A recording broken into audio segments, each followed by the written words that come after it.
Hey guys, how are you all? Welcome back to my channel. Today we will see what if Naruto gets Harley Quinn pregnant. If you enjoy, then please like, share and do comments. In a secret lab hidden somewhere near the city of Gotham. Now I will begin the experiment to see if I can pull allies from other dimensions to aid me, stated Brainiac, the psychopathic ancient computer from Krypton. Temporarily, anyway. He turned to his newly constructed interdimensional portal projection device only to find it missing. In its place was a handwritten note on pink paper. Brainiac walked over and picked it up, and began reading.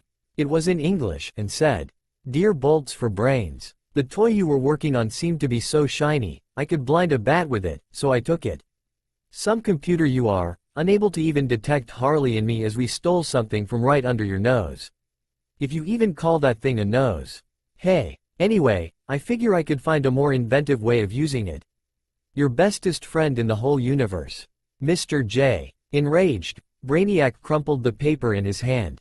There is no way that I'd be able to enter Gotham and steal it back without Batman, and the rest of the Justice League, noticing. And I'm not going to make another to have it stolen from me again. I'll just have to leave Earth and observe as the Joker blows it up. He then made preparations to leave. A week later, in one of the Joker's secret hideouts. Even Batman doesn't know about it. Harley? Yes, PUDN? When I flip this switch, we have no idea what type of interdimensional demon we'll unleash on our world when I do so, now do we? Last I checked, we had no idea. Not like it ever stopped us before. Yee ILOOVE my job. And then he flipped the final switch. The device, which looked like a large ring reminiscent of Stargate SG-1, began to glow, and the empty space was filled with an unknown energy. It looked kind of like rippling water though. Then, images began to appear on the surface of the energy. Japanese writing was abundant, scenes of battles flew by, and the Joker and Harley even glimpsed some sort of multi-tailed fox, before the image became a facsimile of Mount Rushmore. Then, there was a flash of red light, and the portal bulged outward, dropped something, and the whole device shut down. Harley blinked. Joker blinked. They approached the object that was dropped. It appeared to be a bunch of baby blankets wrapped around something. Then it stirred, and began to cry. Harley picked it up, and began unwrapping it. It was a baby, with blonde hair and whisker-like marks on his cheeks. Curious, Joker approached. Then he saw something. A dog tag? He held it to where he could read it. It was in Japanese. It was a language that he was familiar with, if a bit rusty. It read, Uzumaki Naruto. Interesting. At this time, Harley finally got Naruto to stop crying by singing to him. Hush little baby. Don't say a word. Mom is gonna steal you a mockingbird. And if that bird won't sing, Mom is gonna deep fry that thing. Joker observed this for a moment, and then had an idea. Once Naruto was asleep, he spoke to Harley softly. Har, I know how much you want to have a family, so we'll just have to raise this boy to be our son. Harley smiled, and Joker smiled back. Then he looked thoughtful for a moment. Let's try to raise him without using Smilex. What should we name him? He has a name, Naruto. What kind of name is that? Well, it's Japanese. And since it's written in katakana, his name means two things. Whirlpool and fishcake. A whirlpool of fish cakes? She asked, stifling a laugh. Ha ha ha ha ha. Let's keep it. Tee-hee. Yes, let's. Over a period of 6 years, the clown prince of crime and his bride raised Naruto to be very much like them. At no given time was both the Joker and Harley in Arkham at the same time. Batman noticed this pattern, but none of his guesses as to why were anywhere near the mark. Both Joker and Harley were astounded by Naruto's hyperactiveness, eagerness, and stamina. They also noticed that when he accidentally hurt himself, he healed very quickly. They also found that he was getting physically stronger as time passed on. By the time he turned 5, he could already bench 145 pounds. Naruto became skilled at mind games at such an early age. Naruto already knew how to set traps, and had the formula for Smilex memorized. As a family, they had all learned Japanese because Harley thought it was relevant. The Joker was proud of his son. Why, the last playmate they had captured for him actually survived for 6 months, before Harley accidentally killed her. Naruto was learning restraint, and they even learned that Naruto had a voice in his head. Naruto said that it was advising him to maim, kill, destroy, etc. And how is this different from what we tell you, was Harley's reply. I was simply letting you know it was there, was Naruto's retort. Yesterday was Naruto's 6th birthday, and his present was his very own sawed-off shotgun, which Naruto called a boomstick. Naruto had yet to name it, although he did ask if he was adopted. Joker simply said, yes, but that doesn't make you any less our son. Naruto was happy with the answer. However, Joker was feeling a bit on the glum side today. His plans had just been foiled by Batsy for the umpteenth time. He was back at square one again. Then, he got an idea. When he presented it to Harley, she liked the idea. They began packing their bags. "Ka-san?" asked Naruto, when he noticed Harley packing some of her favorite weapons into a suitcase. "Are we going somewhere?" Harley looked up and smiled. "Yes, Naru-kun, we are. We're going to the world where you came from, to have a fresh start." "What should I pack?" "All your clothing and your favorite weapons." "Okay, Ka-san." He ran off to do so. When he was coming back, he came across his clown of a father. "Daddy, yeah? If we leave, who's going to kill Mr. Batty?" "I already thought ahead. I left clues for him to find this hideout. When he gets here, he'll get a surprise. If that doesn't finish him, he'll drive himself mad looking for us. Either way, I win. He. Yaa ha ha ha. A perfect prank." They entered one of the labs to find that Harley was warming up the portal projector. The clown prince of crime was carrying 4 large bags, whereas his son was carrying 6 bags and wearing an overstuffed backpack. Harley had 8 bags of her own sitting near the device. She was the most physically strong of the 3. Also, her 2 pet hyenas were sitting near the projector. As the mistress of jokes was performing the final checks, her partner in crime was setting up the final trap that the bat would witness. If it worked, it would also prevent anyone from following them. When he finished, he and Naruto got into position, and the hyenas followed suit. Harley flipped the final switch, and ran over to grab her bags. Again, the liquid surface showed various scenes before finally settling on the Mount Rushmore wannabe. They quickly ran through the portal and were gone. The machine shut itself off again. Several hours later, Batman entered the complex. He found most of the rooms vacant of all life. Some of the labs had experiments that were in various stages of completion, as if the Joker and Harley had left in a hurry, or on a whim. He suspected that it was both. What surprised him was that in one room was a child's bed. When did he see Harley pregnant? He didn't. They must have been keeping a child as a prisoner for quite some time then. However, there was no clothing in any of the rooms, though there were dressers. Joker must be playing a new sort of sick joke on him then. Finally, Batman came across the lab with the interdimensional portal projector. When he walked through its only door, he set off a motion detector. Bars slammed down over the doorway. It was then that he saw a very large bomb labeled, "For Batty, with love." Then he heard the Joker's voice. "Why if it isn't the flying rat? Don't worry, I can't actually see you, as this is a recording. Good luck finding me. If you survive, that is. Yee ha ha ha. Have a nice day." At this time, Batman had cut an opening in the bars, with a cordless, diamond-edged cutting tool, large enough for him to get through. Then the bomb went off, destroying the lab and everything in it. The Sandame was perturbed by these pale-faced lunatics who claimed to have adopted Naruto as their son. He was unnerved by their sudden appearance in the same room where the boy had disappeared almost 6 years ago. "Oh come on ya old coot," complained the man with sickly green hair in Japanese. "Let us become ninja for this place. We're great at laying traps and interrogating people. Plus we can make all sorts of poisons to lace your weapons with." The third Hokage glanced behind the clown to look at Kakashi, Ibiki, and Anko, who had all aided in capturing the Joker, Harley, and Naruto. Kakashi was reading his book, as always, but he was keeping a close watch on the Joker, to be sure that the man didn't try anything. Anko was standing behind Harley, and Harley was simply cleaning some sort of strange tool that resembled a crossbow, but had a metal cylinder where the bow part and the bolt should have been. Naruto was either drawing or writing something on a piece of paper, and Ibiki was watching him, but with a surprised expression on his face. Odd, Ibiki hardly ever showed emotion. "Fine," conceded Sarutobi, with a puff on his pipe. "But we'll have to set some ground rules.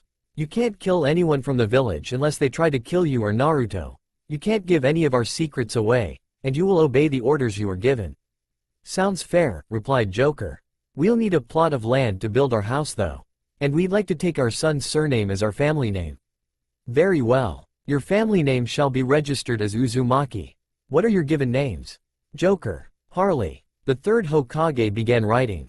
This is a declaration. It says that Uzumaki Joker, Uzumaki Harley, and Uzumaki Naruto shall be given full residency status in Konoha. Joker and Harley shall have temporary Chunin rank. Your actual ranks shall be determined later. It will also give you the supplies needed to build your house. I hope you don't mind living near the forest of death? He then saw all three of them grin. Harley's grin was freaky. Joker's was downright creepy. However, Naruto's was the worst. It seemed to be a combination of the infamous fox grin and his father's grin. It was all that the Sandame could do to keep himself from running in fear. By the kami, what had he done? After the meeting, the Hokage had requested Ibiki's presence. What was the boy writing? Asked Sarutobi. An interrogator's flowchart, a kind of plan for the kinds of mind games one might play while questioning someone, was the interrogation expert's reply. The plan he was writing was primitive, but extremely effective. I was impressed. Interesting. I want you and Joker to work together, both for you to see if he is as good as he says and so that you can keep an eye on him. I was hoping you might say that. Back at the Batcave. What? You seriously thought a measly explosion would kill him? Batman didn't know what to do. He had interrogated many of the Joker's henchmen, but none of them knew where he was, other than he was last seen at that laboratory complex that had blown up in Batman's face. He had already notified the Justice League that the Joker had disappeared without a trace. Wait, wasn't there some sort of door-like structure? Yes, that was what the bomb was strapped to. It was vaguely familiar. Wait a minute. It was Kryptonian in design, wasn't it? Yes, it was. He had to notify Superman at once. Ibiki was impressed. Joker was more sadistic than he was, and was extremely efficient at getting information from prisoners. Of course, Joker tended to kill some of the prisoners, but those deaths were so excruciating and weird that the other prisoners would talk very freely, if to avoid the same fate. At Joker's request, Ibiki had referred to him during the interrogations simply as Mr. J, and Joker's reputation as an extremely effective interrogator quickly spread throughout the Fire Country. The house that the Uzumakis had built was fairly large, but Ibiki had been inside of it. It was enormous, especially since they apparently had time to build an underground complex. Also, they had many expertly laid traps all over their compound. Ibiki had talked with the Sandame and soon the Uzumaki family will be trained in molding chakra. Of course, the Hyuga and Uchiha families objected, but most of the Junins and Chunins agreed that Joker, Harley, and Naruto should be trained. The non-ninja villagers still saw Naruto as Kyuubi, and tried to vent their hatred against the Uzumaki family. It had taken only a week before the villagers learned to stop attacking the Uzumaki home, as many died due to the traps, and a few were mauled by the two hyenas. Anko was impressed by Harley's skills. Apparently, Harley had always subconsciously used her chakra in order to hide large objects behind her back and to give herself increased strength and dexterity. As Harley learned how to be a ninja and learned ninjutsu, she incorporated her two other abilities into her fighting style. Also, Anko noticed that all three Uzumakis had green-colored chakra, as opposed to the usual blue or white. Apparently, this chakra was poisonous and acidic on its most basic levels. When Anko asked Harley why she thought that this was so, Harley figured that it must have been all the chemicals that they've dealt with on a regular basis, including their secret family recipe. What recipe? Inquired the snake ninja. Smilex, was Harley's reply. What does that do? There are two types of Smilex. The first makes your body's muscles freeze up, the heart and diaphragm last. However, your facial muscles are permanently stuck in a smile. The other type forces you to laugh to death. Only a steady supply of morphine can keep you from doing so, but at that point, you're useless anyway. All three of us are immune to Smilex though. Devious, replied the serpentine Kunoichi. You should see some of our weapons. Anko's sweat dropped. Joker was very happy living like a ninja. He considered himself to be quite a sneaky one too. Not quiet, but sneaky. Using himself as the distraction, he could do all sorts of things to enemy ninja. Anyway, he still wore his business suit, but he also wore the forehead protector on his head, slightly off-center. Okay, very off-center.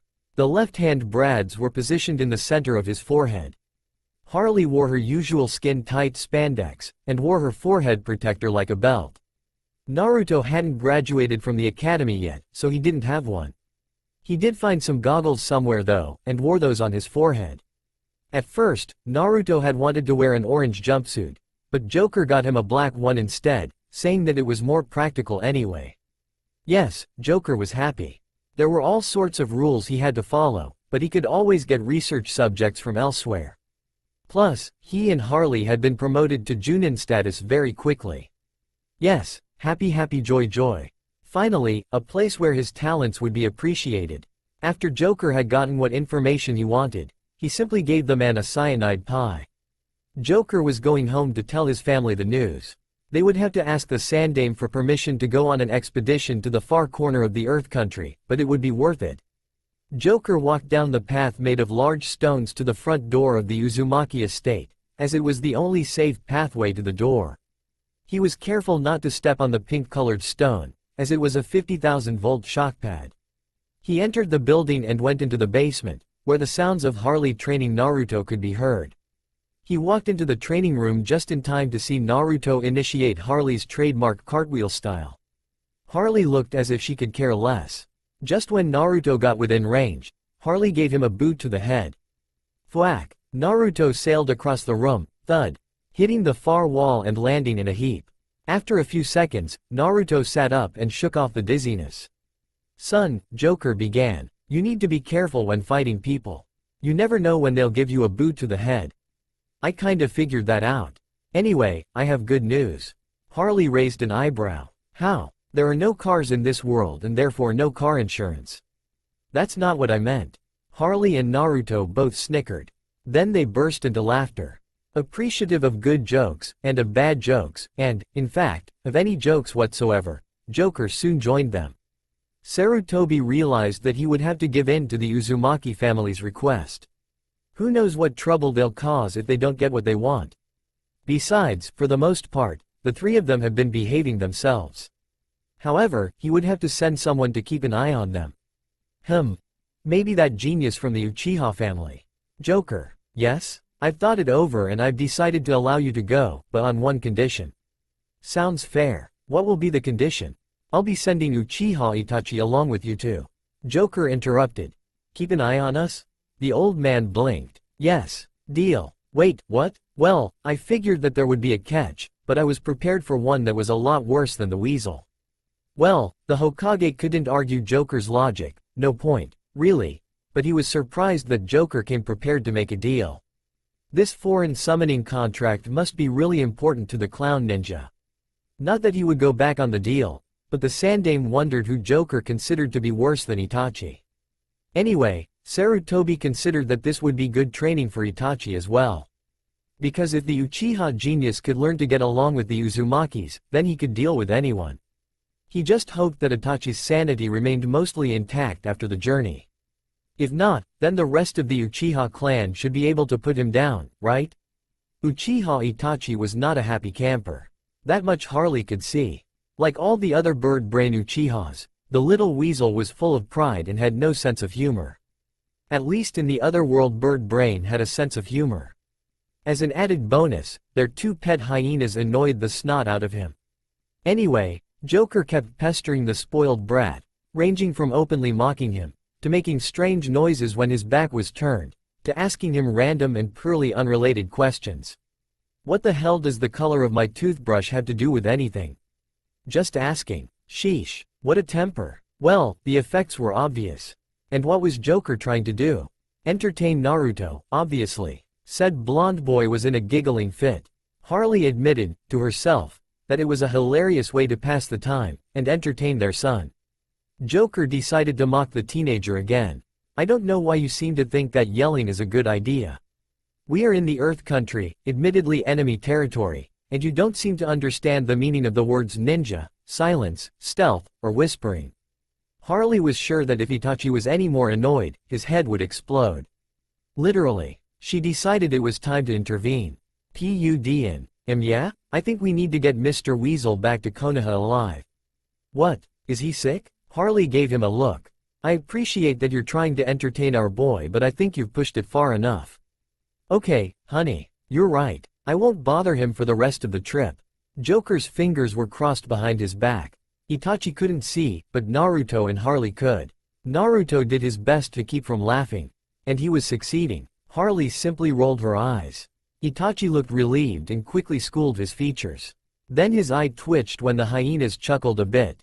Off in the bushes, a 4-man team of Iwanans were planning on stopping these Konohanans.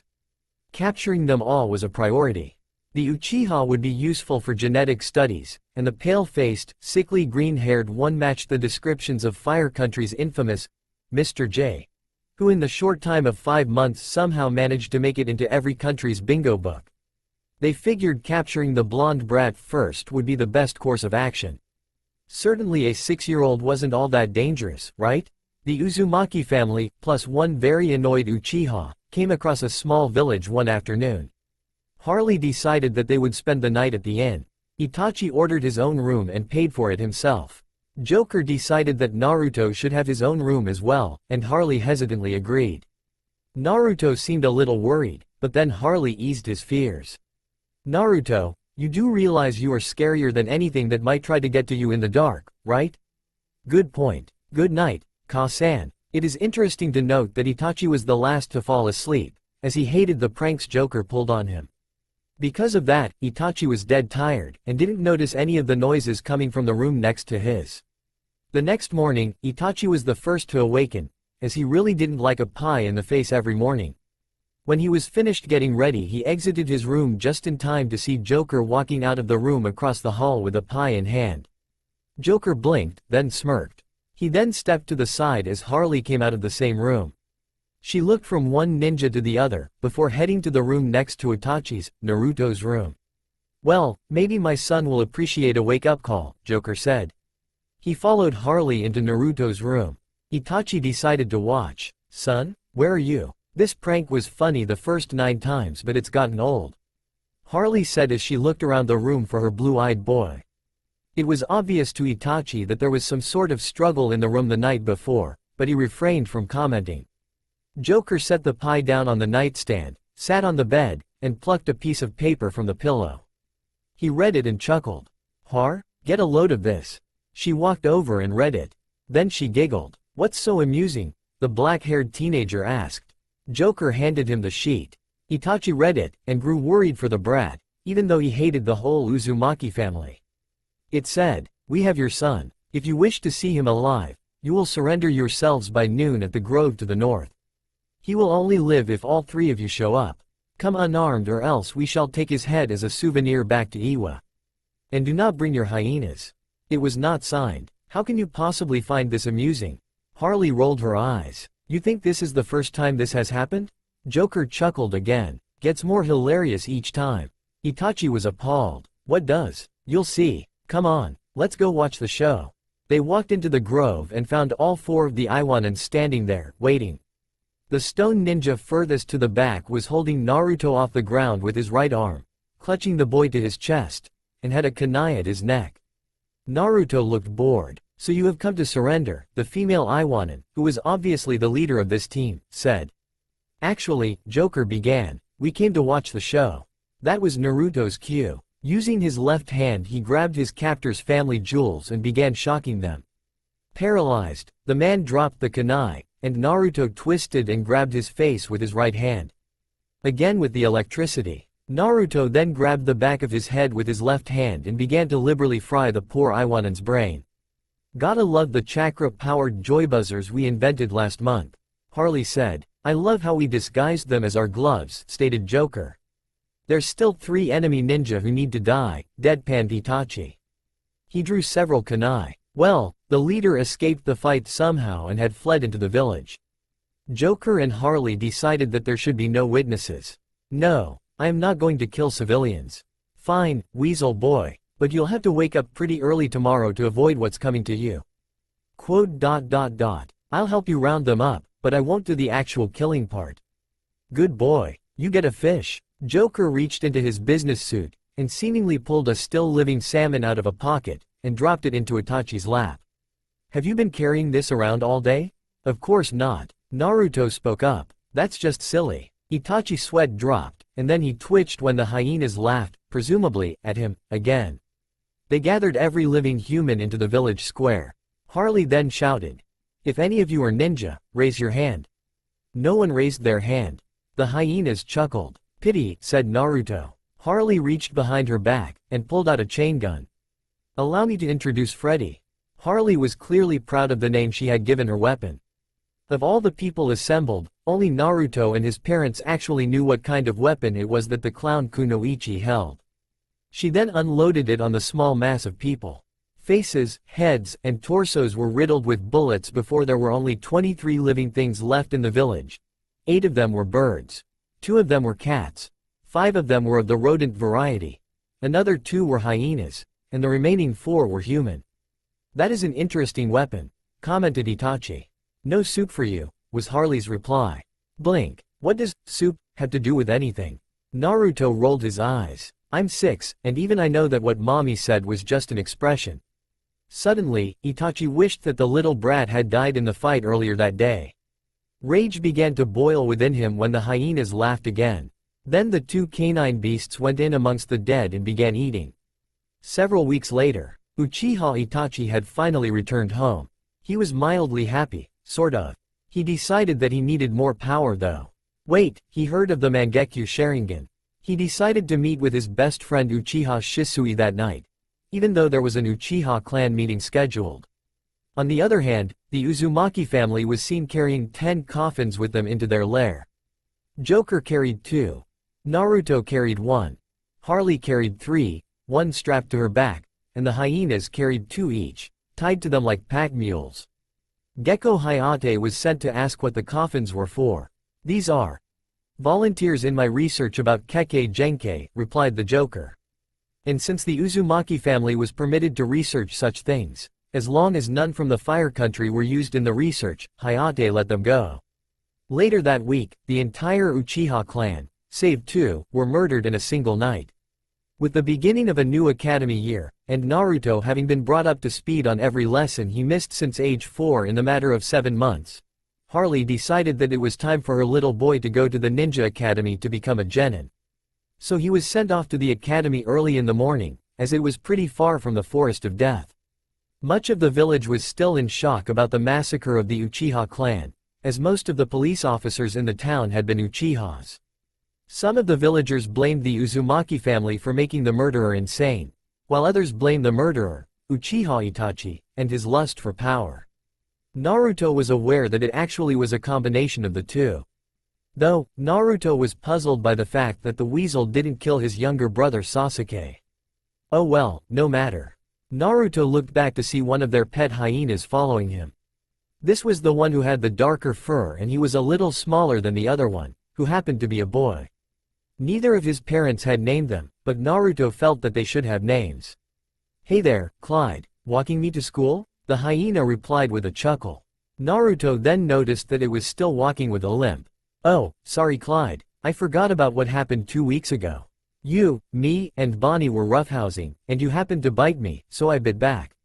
Sorry that it didn't completely heal, I didn't mean to put my chakra into it." Clyde licked Naruto's face, seemingly forgiving him. The blonde kid smiled. As he got further into town, most people stayed the hell away from him and his pet hyena. Those that didn't, were either stupid or weren't watching where they were going. But then there was that weird kid with the sunglasses, black hair, and turtleneck jacket.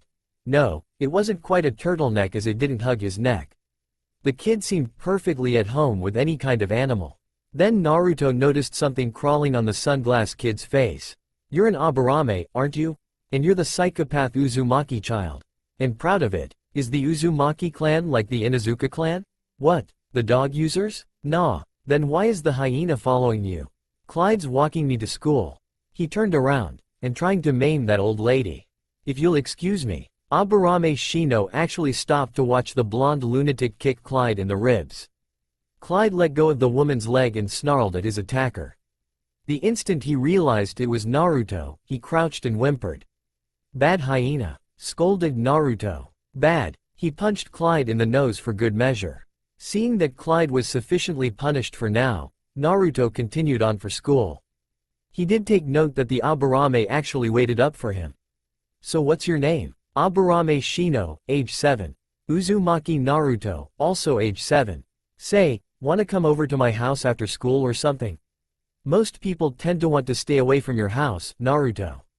You only get hurt if you weren't invited. I'll have to think about it. Do you like bugs? Only the poisonous ones. Quote. Why only those? 'Cause they taste like chicken. Shino tried his hardest not to face fault. He managed to succeed, but only by a small margin. You really eat the poisonous bugs? They don't actually taste like chicken. They're quite bland, so I don't bother eating most bugs. But you still eat some. It wasn't a question. Yeah, the Uzumaki style is to use poisons and chemicals against our opponents, so we eat poisonous things to improve our own.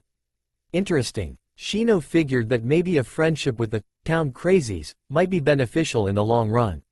Well, maybe friendship was too strong a word. Alliance then. Say, whose class are you going to be in?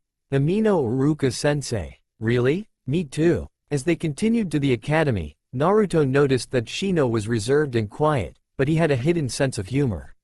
The rest of the journey went without incident, with the voice in the back of Naruto's head acting up every so often. Though Clyde got rather excited when they neared the academy. He went so far as to try and attack a girl with pink hair and a wide forehead. Naruto gave him a boot to the head before he could pounce on the startled girl. Clyde, threatened Naruto. That's enough. Go home. Clyde got the picture. Naruto was mad. He had to get back to the relative safety of Harley before Naruto decided to get serious. He ran back to the Uzumaki estate with his tail tucked between his legs, and didn't stop until he got there. Naruto turned to the girl. Sorry about that. Clyde gets excited sometimes. The girl suddenly became angry. You shouldn't have brought that monster along. Naruto looked at Shino, then turned back. That's not very nice. Shino's just a bug user, not a monster. The girl obviously hadn't expected Naruto to say that. Shino did. He simply shook his head from side to side, admiring the humor in his own special way. I was talking about the hyena, you dolt. She then tried to smack Naruto upside the head. And missed. Actually, Naruto dodged. No sense of humor and a short fuse on your temper, said the blonde child. Kids these days. Naruto ignored the voice in the back of his head, demanding that Naruto bash open her skull. As funny as this is, Shino began.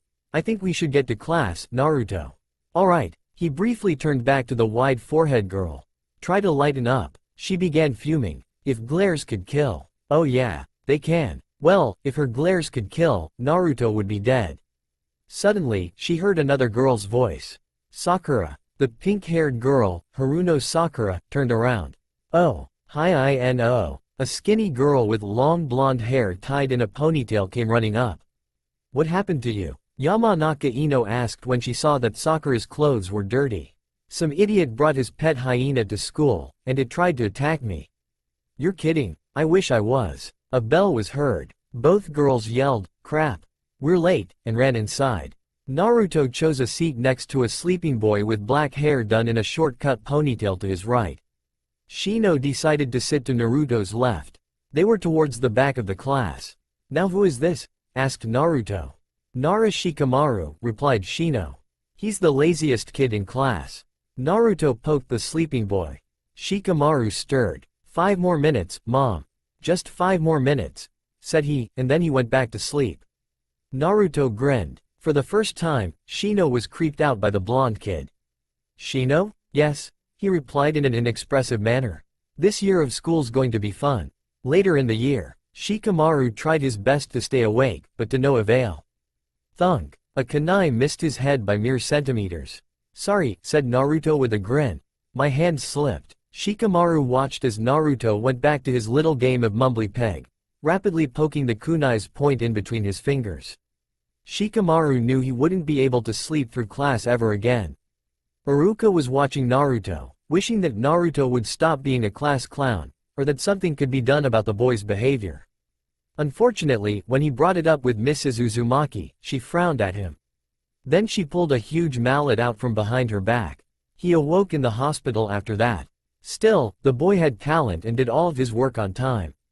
Shikamaru seemed to be putting more effort into his schoolwork, as the young Uzumaki simply wouldn't let the boy sleep. And though the blonde clown continued to goof off, his grades were improving, possibly the influence of Shino, who seemed indifferent towards Naruto's antics. Iruka was worried about Hyuga Hinata though. Her grades were good, but she was way too shy with practically anyone. He suspected that her father neglected her or expected too much of her, thus fueling the dark blue-haired girl's depression. However, with the inclusion of Naruto into his class, she seemed to perk up. Iruka constantly caught her taking sidelong glances at the boy and giggling at his jokes and pranks. Speaking of his antics, Naruto mostly focused on Shikamaru, out of convenience. Uchiha Sasuke. The emo kid needs to lighten up. Sakura, she deserves it. And Ino, she's asking for it, when he pulled a prank. Though he did pull pranks on the other students. Once, Naruto called Akamichi Choji fat, and the brown-haired boy punched the blonde kid into the ceiling. When Naruto pulled himself out, he corrected himself saying that Choji was muscle-bound. He called Choji the name, Muscles, ever since. Iruka could see that it wasn't out of fear, but out of respect for the young Akamichi's strength. Inuzuka Kiba seemed to be doing fine, though he was usually the one who laughed the loudest at Naruto's pranks and jokes. Naruto seemed to respect him, but also seemed to dislike him. Naruto was having the time of his life. In the 2 years he'd been at the academy, he realized that the black-haired emo kid, Sasuke, was never going to lighten up. Too bad he was exactly like his older brother, minus the killing an entire clan bit, which lacked style and finesse, and humor. He also noticed that 2 of the girls, what were their names again? Was it Forehead and Horse? Oh yeah, Sakura and Ino. He realized that they were obsessed over Sasuke. In fact, nearly every girl was obsessed with him. All but one, anyway. Naruto noticed her taking sidelong glances at him and giggling at his humor. What was that mom and dad talked to me about? Thought Naruto, as he played his favorite game. Oddly enough, the voice in his head was silent. Ah yes, I need to find a girl to manipulate, just the way mom was knowingly manipulated by dad. What was her name again? Ah yes, Hinata. She is the only one not eating out of Sasuke's palm. It will be difficult to manipulate her without her getting offended. Why the hell am I thinking about this now? I'm 9. Oh, Shikamaru nodded off again. Thunk. Hey Ruka-sensei. Shika-san's gonna need a new desk. What? Again? That's the 3rd time this week. Some laughed, some giggled, and a few did nothing. Classic, thought Shino. I fell asleep again? Thought Shikamaru. How troublesome. That is, beep. Hilarious, thought inner Sakura. Sakura herself was thinking more along the lines that both of them were idiots. That's what that slacker gets, thought Ino as she laughed. All this laughing is making me hungry, thought Choji. This is just too funny, thought Kiba. Naruto-kun is so cute and funny, thought Hinata as she giggled. Idiots, thought Sasuke. They're all idiots. Laughter is useless. Stupid Naruto. Naruto sneezed, making everyone laugh harder. Well, that was random, he thought. I wonder who was thinking about me. Maim, kill, destroy. I wish that stupid voice in my head would shut up. Maul them all. Shut up already. Sorry. And with that, Naruto grumbled mentally while laughing. It was, bring your hero to class day, at the academy. Iruka dreaded who some of the students would bring. Especially Naruto. Luckily, Mizuki would be assisting him today. Kiba brought his older sister. Sasuke brought in the Hokage. Ino, Choji, and Shikamaru each brought their fathers. Sakura brought her mother. Hinata brought her father. So did Shino. Naruto. Well, Iruka feared he would bring his father, and Naruto did. All the other classmates brought parents, friends of the family, etc. Each hero had to say a bit about what they did as their job. Most of them were ninjas, but they all specialized in something or other. Finally, it was Joker's turn. Well, he began rather casually. I ask people questions, make them offers they can't refuse, and take out the trash.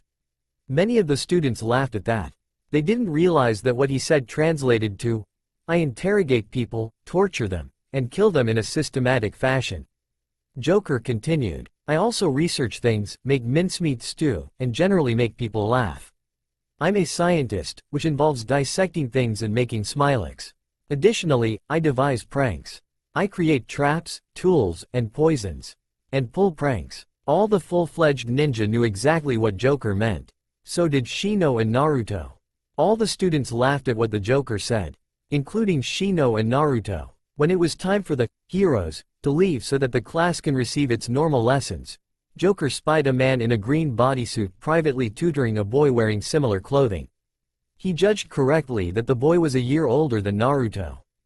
Joker noticed that they were training in martial arts, which for some silly reason was called taijutsu in this world. Then he noticed the weights that they both had strapped to them. The weights were small in size, but these were likely some sort of ninja weights. Joker decided to inquire about them. After talking with Mike Guy and his pupil, Rock Lee, Joker had ideas for his own weights. Although rather hilarious to talk to, Guy did have some tips on making the weights. He made it clear that the weights were much heavier than they appeared, but their weight was fixed. Joker decided to make some self-adjusting weights for Naruto. The weights would make themselves heavier depending on how much chakra flowed through the body, but they wouldn't react to weird fluctuations such as a sudden increase or decrease in flow due to a jutsu. Naruto was going to be strong, just like Harley and Joker wanted him to be. Joker snickered as he thought of how ridiculous both Guy and Lee looked in their bodysuits and bowl-cut hair. On his way home, he sung the song, Kung Fu Fighting, in English. Joker was perplexed as to why no one in the Uzumaki clan could perform a simple bunshin. Perhaps their green chakra was too unstable? It was a possibility. Also, Naruto's attempts at bunshins failed more spectacularly than Joker's or Harley's. He knew his son would figure something out, or else he'd fail graduation. Anyway, he finally had something to cheer the boy up. Naruto, Harley, could you come to the aquarium for a moment? The blonde boy and the Harlequin Kunoichi entered the aquarium room of the Uzumaki estate. Joker was standing to one side of a curtain, right next to the pull string, with his trademark grin on his face. Behold, he began, as he pulled the string. Smiling piranha. Finished breeding them just last week. Harley was ecstatic. Now they wouldn't have to hang the victim upside down like she had to do with Batman. Naruto simply found it amusing that the fish were smiling back at him. Then Naruto had an idea. Hey, could we set this tank up to be used for fish foo? Already did so. Sugoi. Finally the test day came. Bonnie apparently decided to walk Naruto to school. Naruto was okay with it, since she didn't act up as often as Clyde. Hey Shino. Hey, you ready for the finals? Yeah, you? Not so much. I still can't get the bunshin to work properly. My parents can't do them either, so I hope they pass me anyway. Me too. It'd be boring on a team without you. You know, maybe I could threaten to make Iruka-sensei's life a living hell if he doesn't pass me. What do you think? I think you'd just get in trouble. So, just saying, you still up for rigging the team assignments after the finals? Of course. Bonnie. She stopped growling at a baby carriage across the street and went back to following Naruto and Shino. We're almost there. Might as well send her home. Right, Bonnie? Go home. Bonnie turned around and headed back to the Uzumaki estate at a leisurely pace, but then noticed the baby carriage again. Now, Bonnie bolted for the safety of the Uzumaki home after hearing the anger in Naruto's voice. Next, Naruto walked into the classroom. Alright Naruto, henge into the Hokage, commanded Iruka. Poof. The image of the Sandame was standing before Iruka and Mizuki. Substitution, commanded Mizuki. Naruto made a few hand seals and switched places with one of the chairs in the back of the class. You ready for the next one? Asked Iruka. As I'll ever be. Bunshin, commanded Iruka. Poof. Naruto created one bunshin, but it wasn't a very good one. It was pale and sickly, and couldn't even stand on its own. In frustration, Naruto stamped out the clone. I'm sorry Naruto, but we're not going to be able to pass you. Iruka, he still made a clone. Isn't that good enough? Mizuki, you know very well that such a bunshin would likely get him killed if he ever took a C-rank mission. Sorry Naruto. How about I make you sorry? Threatened Naruto with a sadistic grin on his face. Mizuki shuddered, but Iruka was as firm as ever. No, well, it was worth a try. Later, outside the classroom, Mizuki approached Naruto. Naruto? Naruto had a creepy grin on his face as he turned to face Mizuki. Yes, Mizuki-sensei? Twitch. May I have a word with you? Sure, but just one? Kind of a waste of breath, don't you think? Mizuki shook his head. Master Iruka is a really serious guy. His parents died when he was young, so everything he's accomplished he did by himself, with a lot of hard work and discipline. Yeah, so what? So you remind him of himself. How so? Well, you're an orphan, right? Kinda, but I have parents now too. And neither one can do the Bunshin no Jutsu. I really wish I could just graduate. I guess that leaves no choice then. For what? Naruto was getting annoyed at how Mizuki was beating around the bush. I have a secret test for you. Pass this test, and you graduate. Twitch. Naruto grinned again. About time you got here, said Naruto, startling Iruka. Gah, yelled Iruka. Don't talk so creepily. Wait, what are you doing here? Practicing ninjutsu. And you had to steal that scroll to practice? Yeah, Mizuki-sensei told me about it. He said that if I memorized and mastered at least one jutsu on this scroll that I would graduate. So I learned too. Wait, Mizuki? Thought Iruka. He suddenly pushed Naruto out of the way. Get down. Thunk thunk thunk thunk thunk. Nice impression of a pretzel, commented Naruto. But you're not twisted like one. I'm surprised you knew where to go, Iruka, laughed Mizuki. Naruto, I'll be taking the scroll now. Don't you dare let him have it, Naruto. He set you up so that he could steal it. That so? Naruto, Mizuki began. Haven't you wondered why all the villagers hate you? Shut up, Mizuki. Iruka yelled out. Hear that? Mizuki smiled evilly. It's part of a law. What law? The law that says you aren't allowed to learn who you are. You want to know what really happened 12 years ago to the demon fox? Don't listen to him. Shut up. I want to hear what he has to say. Please, continue. It was sealed within you. You are the demon fox. You are the Kyuubi. Naruto cocked his head. No, that's not possible. My chakra's signature is that of a human. That's what Auntie Anko said it was. Hey voice. What? Are you the demon fox this idiot is talking about? Are you Kyuubi? What if I am? Naruto used the trick he had learned only last year. He pumped a little bit of chakra into the back of his mind. Due to the poisonous and caustic nature of his chakra, such a trick yielded a satisfying result. Gah. Painonymakeitstop. Pleasemakeitstop. So, are you Kyuubi or not? Ow. Yes I am. I am merely sealed inside of you though. That's all I wanted to know. Naruto smiled toothily at Mizuki. Twitch. Stupid demon. Stop doing that. So, you're a traitor to this village and you want to steal the forbidden scroll, Iruka quickly realized what Naruto might do. Naruto started cracking his knuckles and his neck. Ever danced with the devil by the pale moonlight? The blonde asked in an extremely creepy tone of voice. Mizuki's eyes became as big as dinner plates. Naruto made a seal with his hands, one that created a cross with his index and middle fingers of both of his hands. Kage Bunshin no Jutsu. So that was one of the techniques Naruto learned, thought Iruka. There were well over 100 Narutos in the area. They then descended on Mizuki like piranhas.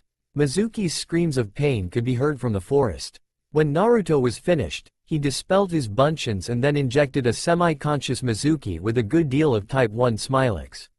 Slowly, Mizuki's body began to stiffen up, and his face contorted into a painful-looking smile.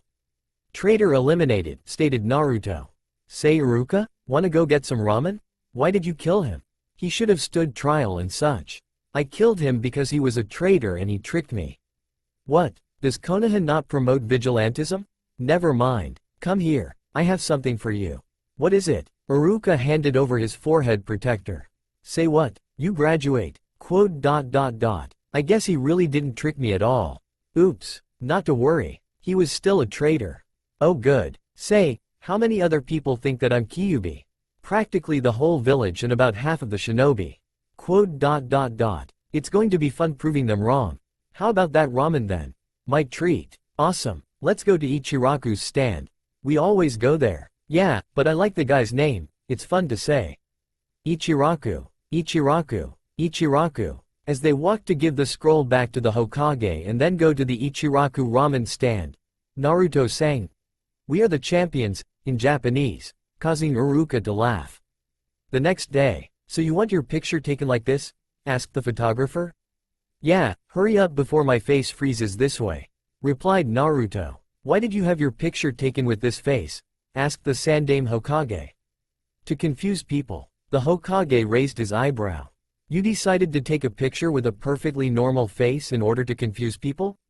Yeah, most people would expect me to smile evilly or sadistically or something like that. True. The door suddenly opened. I challenge you, old man. A runt of a kid came running into the room, and then tripped on his own scarf. Naruto burst out laughing. Sarutobi raised his eyebrow. So Konohamaru managed to escape Ebisu yet again? Stop laughing, demanded the small boy. Oddly enough, Naruto complied. You did that on purpose, didn't you? Naruto cracked up and fell out of his seat. The poor boy was getting angrier by the minute. Konohamaru, began the Sandaime. The boy looked to his grandfather, the Hokage. Naruto managed to stop laughing, though he seemed ready to bust a gut at any moment. As Hokage, I can definitely say that Naruto here didn't do anything to you. Yeah, began the blonde shinobi. The opponent who so deftly defeated you is, in fact, trying to choke you to death right now. At this, Konohamaru panicked and tried to ward off whoever his assailant was. Upon seeing the young child's reaction, Naruto fell backwards, laughing. Realizing something was amiss, Konohamaru stopped flailing about and proceeded to glare at the young Uzumaki. The Hokage was snickering, and though Konohamaru missed that fact, Naruto didn't. When Naruto was finished, the Sandaime spoke up. He meant your scarf, grandson. Embarrassed, Konohamaru blushed. Upon seeing the look on the boy's face, Naruto began laughing again. This time, he rolled onto his stomach and started beating the floor with his fists as he laughed. The floor began to crack, and he ended up breaking it and falling through into the room below. Gah! He called out as he did so. Several crashing noises were heard, including a piano being smashed, a few turkeys screaming in fear, a car horn and alarm going off, and, just after all had gone silent, the sound of a hubcap rolling around on the floor until it fell over, just like in cartoons. I'm okay. In the room above, the Hokage and his grandson's sweat dropped. And then Ebisu entered the room to take his charge off of his employer's hands. He glanced over at the hole. I know it's not my place to pry, Honorable Hokage, Ebisu began. But whatever punishment you put that ninja through was a bit harsh. I did nothing to him. He simply laughed too hard. Nani? It was the Uzumaki boy. Oh, makes perfect sense then. Come along, Konohamaru. Naruto was headed towards the Aburame estate when he got the feeling that he was being followed. He turned around to see a box-shaped rock with eye holes cut out. Naruto leisurely walked up to it and nonchalantly kicked it. The box ended up landing upside down with Konohamaru still in it, plus a black eye. Never, and I do mean never, try to sneak around behind me, runt. If you have business with me, try approaching me face to face. Ow, how come you're so mean? Naruto laughed. You tend to be mean when your father and mother are both murderous psychopaths with a twisted sense of humor. Konohamaru was stunned. They really weren't like that. No, they couldn't be. After he was finished assuring himself that no one so evil could have been raised in, or ever lived in, Konoha, causing Itachi and Orochimaru to sneeze, wherever they were, he asked Naruto the question that he meant to ask him. Would you please train me? Naruto's answer was curt and short, and allowed no argument or further discussion. No, period. With that, he continued on his way to Shino's house, leaving the spoiled brat that was Konohamaru behind, crying. Then, just to shut the brat up, Naruto picked up a boot from a trash pile and chucked it at Konohamaru's head, knocking him out. That night, Shino and Naruto managed to sneak into the Hokage's office. They looked up who was going to be in what teams. Ino, Choji, and Shikamaru. Chunin is Sarutobi Asuma, stated Shino. Not surprising. Next, requested Naruto. Sasuke, Sakura, and Kiba. Chunin is Hitaki Kakashi. Where's the logic there? Sasuke is an Uchiha, and Kakashi happens to have a Sharingan for some reason. Since Sasuke is the top of the class, despite your distractions, and Kiba is the dead last, they put them on the same team. Sakura was thrown in there as an afterthought, apparently. I see. Next. Myself, you, and Hinata. Chunin is Yuhi Kurenai. Seems like we don't need to make any changes so far. Wait a minute. Who is our Chunin again? Yuhi Kurenai. She's new, so I don't know much about her. We'll have to give her a greeting of some sort then. Next. And so they went over the next few teams. And made no changes whatsoever. Much to the Hokage's chagrin. He was hiding in the shadows, and was waiting for someone to try and change the teams around, as had happened every single year. And he really was in a vindictive mood at the moment. He was so bored. The next day, Naruto and his parents were training. Both Joker and Harley also managed to learn the Cage Bun Shin from Naruto. With some experimenting, they discovered the Shuriken Cage Bun Shin no Jutsu. It allowed one to essentially create cage bun shins of any non-living thrown object. It couldn't be used with fish fu, but it could be used with the chemical and regular pies, kunai, shuriken, various other projectiles, and flash bangs and other grenades. Also, Joker had developed a new jutsu, named Caustic Fist, no Jutsu. It enveloped the hands and feet in green acidic goo. It had 2 hand seals to activate, horse and then monkey. He taught it to his son and wife. Additionally, Harley created a defensive jutsu and an offensive offshoot jutsu of it. The first was called Caustic Barrier, no Jutsu, and it essentially created a bubble made of the same green acidic goo. It required 3 hand seals, snake, boar, monkey, in that order, followed by the caster sticking her left hand into the air and spinning around on the ball of their left foot once. Clockwise or counterclockwise, it didn't matter. The offensive jutsu was called Caustic Barrier Conversion. Caustic Bomb, no Jutsu, and required the Caustic Barrier to be in place beforehand. It didn't have any hand seals. She taught both of them to her husband and son. While playing around with the Cage Bunshin, the 3 of them managed to come up with another version of it, the Akuna Cage Bunshin no Jutsu. When it was dispelled or destroyed, it left behind a small amount of poisonous gas. Also, Naruto managed to combine the Sene Jashu, hidden shadow snake hands, technique he had learned from Auntie Anko with the Caustic Fist, thereby firing an acid-covered snake out of his wrist instead of a regular snake. By the time they were finished, it was dinner time, and Naruto was determined to be at the academy on time the next day in order to find out whether or not the teams had been changed by the Hokage anyway. Naruto knew that the old man had been in the same room as him, as had Shino, simply because he had managed to learn what the beat of a heart sounded like from across a room. As Joker had said, it was a useful skill when it came to interrogating hostages. After dinner, Naruto decided to finally name his sawed-off shotgun. He named it Clarice. The next day, Team 7. Uchiha Sasuke, Haruno Sakura, Inazuka Kiba. Chunin instructor is Hitaki Kakashi. Yes, I'm on the same team as Sasuke. Kuso. Hear that, Akamaru? We're on the same team as the genius kid. And as Sakura. Kiba smiled and started fantasizing. Akamaru rolled his eyes at Kiba's small nosebleed. Somewhere else in the room, Ino was silently cursing her luck. Team 8. Hyuga Hinata, Aburame Shino, Uzumaki Naruto. Chunin instructor is Yuhi Kurenai. Shino said nothing, and Naruto burst out laughing. Hinata was trembling, she was nervous and excited. Team 9 is already in the field. Team 10. Nara Shikamaru, Akamichi Choji, Yamanaka Ino. Chunin instructor is Sarutobi Asuma. Why am I on a team with a lazy good-for-nothing and a fat good-for-nothing while Sakura gets to be on the same team as Sasuke? Ino was definitely annoyed. Shikamaru and Choji simply shared a look and smiled. Team 11. After all the teams were announced, Kurenai, who had red eyes and was very beautiful, promptly came by to pick up her team. Team 7 was waiting for their Chunin for the next 5 hours. In any case, Kurenai took them to a secluded spot to talk with them. As you know, I'll be your Chunin instructor. Since I know hardly anything about any of you, I'd like you all to introduce yourselves. Say what? Retorted Naruto. I suppose I should give you an example. My name is Yuhi Kurenai. I like flowers and soap operas, and I hate pig-headed idiots. My dream is to surpass the legendary Uchiha clan in terms of genjutsu. You with the glasses, you're next. Aburame Shino. I like bugs. I hate people who are full of themselves. I wish to become an excellent shinobi, like my father. Good, good. Your turn, Hyuga. I'm Hinata. I like, well. Hinata blushed heavily while taking sidelong glances at Naruto. I dislike. My father, my dream is to better myself, and gain the notice of someone. With that, Hinata blushed heavily again while taking sidelong glances at Naruto again. Low self-esteem. I hope I can undo the damage her father has done.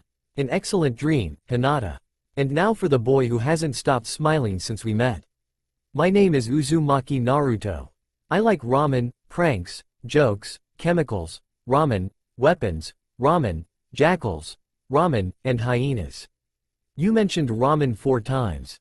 So I did. Oh yeah, I also like brunettes. Hinata fainted. Naruto snickered. You did that on purpose, didn't you? Naruto simply grinned in response. Hinata was quickly revived by a glass of water, which Shino happened to have around, for some reason. As for dislikes, I hate humorless people who think I'm a demon, and how long it takes for instant cup ramen to cook. It takes like 2 minutes to cook, Naruto. I know. That's still too long. Kurenai and Hinata sweat dropped. Shino was amused. As for my dream, I wish to spread smiles and laughter across the land, whether or not people want to smile or laugh. Okay, a rather creepy dream. Well, since we all know each other better, I have a training session for all of you, in order to gauge your skill levels. Meet me tomorrow at the crack of dawn at Training Field 42. And don't eat breakfast. You have the rest of the day off. See you tomorrow. With that, she left. After she was out of earshot, Naruto spoke up. How foolish of her to give us the rest of the day off. I have a plan. I have heard about these initial training sessions, they're called bell tests. We're going to need to rig Field 42 with all sorts of traps and such. Shino, you're going to need to plant a female bug on Kurenai. Shino nodded. Alright, now here's the basic plan. Kurenai got up as early as she usually did, and got ready to face the 3 genin who had been entrusted to her. This would be her second assignment as a Chunin, with the first being attempting to teach Kurama Yakumo. Since Yakumo couldn't handle her powers of genjutsu, Kurenai had to seal the young girl's powers away. Enough of the past, thought the red-eyed Chunin. Focus on the present. Kurenai hoped that she could bring Hinata's self-esteem up. But the young Hyuga girl wasn't the only one that she worried about. Shino didn't like to talk much and seemed to be suppressing his emotions. Naruto. Well, he was an Uzumaki. Uzumakis were all psychotic. Naruto also seemed to be impatient, impulsive, and predictable. He was going to be difficult to train. Kurenai knew that Naruto would likely use chemistry and a few odd devices. Hinata, if she was confident enough, would try to use the Hyuga clan's Juken style to fight. For Shino, she was bringing bug spray. She knew he was more complex than that, but at least she could keep the swarms away from her for a while. Finally ready with all of her gear, she left for Training Field 42. She arrived during the pre-dawn light to see that Naruto was already waiting. And he was brushing his teeth. Have Shino and Hinata not shown up yet? Shino was here before me, began the blonde. We waited for a while, but neither Hinata nor you had shown up. Shino volunteered to go get Hinata, as I am not welcome anywhere near the Hyuga estate. Oh, here they come. The Chunin turned around to see that Naruto was right. A few minutes later, Kurenai had them lined up, and began explaining the test. You may have passed the tests at the academy, but you have yet to pass my test. My test is quite simple. She pulled a pair of bells out of her pocket and an alarm clock out another pocket. She set the clock to go off at noon. You have from the time I say, go, until it is noon to take these bells from me. Each person who gets a bell will be allowed to pass. Whoever doesn't get a bell gets sent back to the academy. Not only that, but whoever doesn't get a bell will also have to skip lunch. Wait, said Shino. There are only 2 bells. That's right. It means at least one of you will be sent back to the academy regardless. Additionally, you should come at me with killer intent, or else you won't win. Any more questions? Yeah, said Naruto, still holding his toothbrush. When do we start? Kurenai attached the bells to her belt.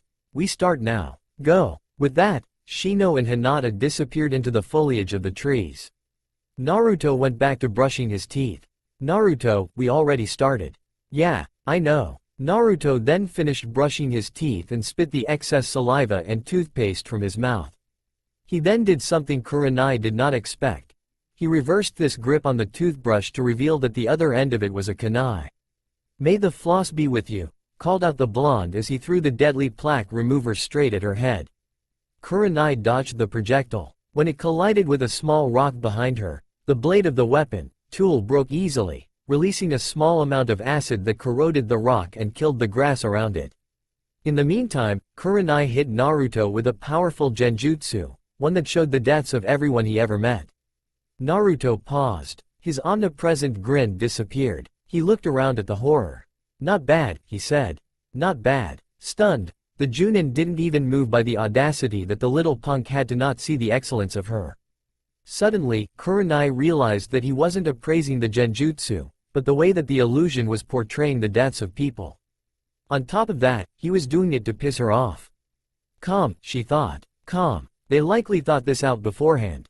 Naruto's trying to get me to make a mistake and… Wait, how could they have known about the bell tests? Did someone leak information to them or… Ah, I get it. Shino is sometimes seen reading a research book. He could have read the public record of the Sannin as written by the Sandaime. Shino must have pieced it together. That one could use quite a bit of work. Stabbed in the heart? That one's been done to death. Slit throat? Now they're just beating a dead horse with that one. They should at least kill a few by beating them with a dead horse. Well, I'm bored. Naruto pulled out a kunai and stabbed his hand. The shock of the pain dispelled the genjutsu. What? You stayed in one place the whole time? Are you sure you're a Chunin? I thought you'd at least get behind me or something. You should know better than to insult your superiors, retorted the woman. Kurenai then quickly made a few hand seals and used Doden. Retsudo Tenshu, Earth Release. Surrounding palm of the split earth. To fire several rocks in Naruto's direction. Naruto wouldn't be able to dodge them all, but she did leave enough time for him to use Kawarimi no Jutsu, Substitution no Jutsu. However, that is not what Naruto did. He made 3 hand seals, snake then boar and then monkey. Then he placed his left hand straight into the air with the palm facing skyward. Caustic Barrier, no Jutsu. Naruto spun around once, surrounding himself with a green acidic substance in the shape of a sphere. The rocks bounced off of the barrier, and, as some of them landed, Kurenai could see that whatever his barrier was made of, it was acidic. Kurenai began to prepare her next jutsu when Naruto made his next move. As he did, Shino and Hinata dove further into the foliage, like Naruto warned them to. Caustic Barrier Conversion. Caustic Bomb, no Jutsu. Called out the 12-year-old boy. The barrier exploded outwards, covering nearly everything in acid. Kurenai saw only one way to avoid it, by going underground. Come out, called Naruto in a sickeningly high-pitched voice. Come out wherever you are. Doden. Shinju Zanshu no Jutsu. Earth Release. Underground Decapitation no Jutsu. Suddenly, Kurenai's hands reached out of the ground and grasped Naruto by the ankles and pulled him underground so that just his head was sticking above the ground. Kurenai walked around the genin, bells jingling. She shook her head. You know nothing of subtlety or tact, do you?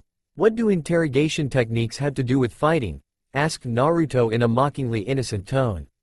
Shino heard his cue. He threw 8 shuriken and 5 kunai at Kurenai. That's not the only application of thunk. The sound of 13 sharp metal objects hitting a human-sized object was heard. At first, it seemed as though the stabati implements of death had hit the Chunin, but Naruto looked to see that the weapons had simply hit a log. Kurenai had used Kawarimi no Jutsu. Kurenai attacked Shino in the tree only to find that it was a Mushi Bunshin, bug clone. The swarm of parasitic insects began moving towards Kurenai. Kurenai pulled out her can of bug spray and killed the majority of the insects.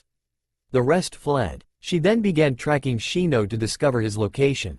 Meanwhile, Naruto concentrated on his chakra and managed to generate some corrosive fluids from his sweat glands.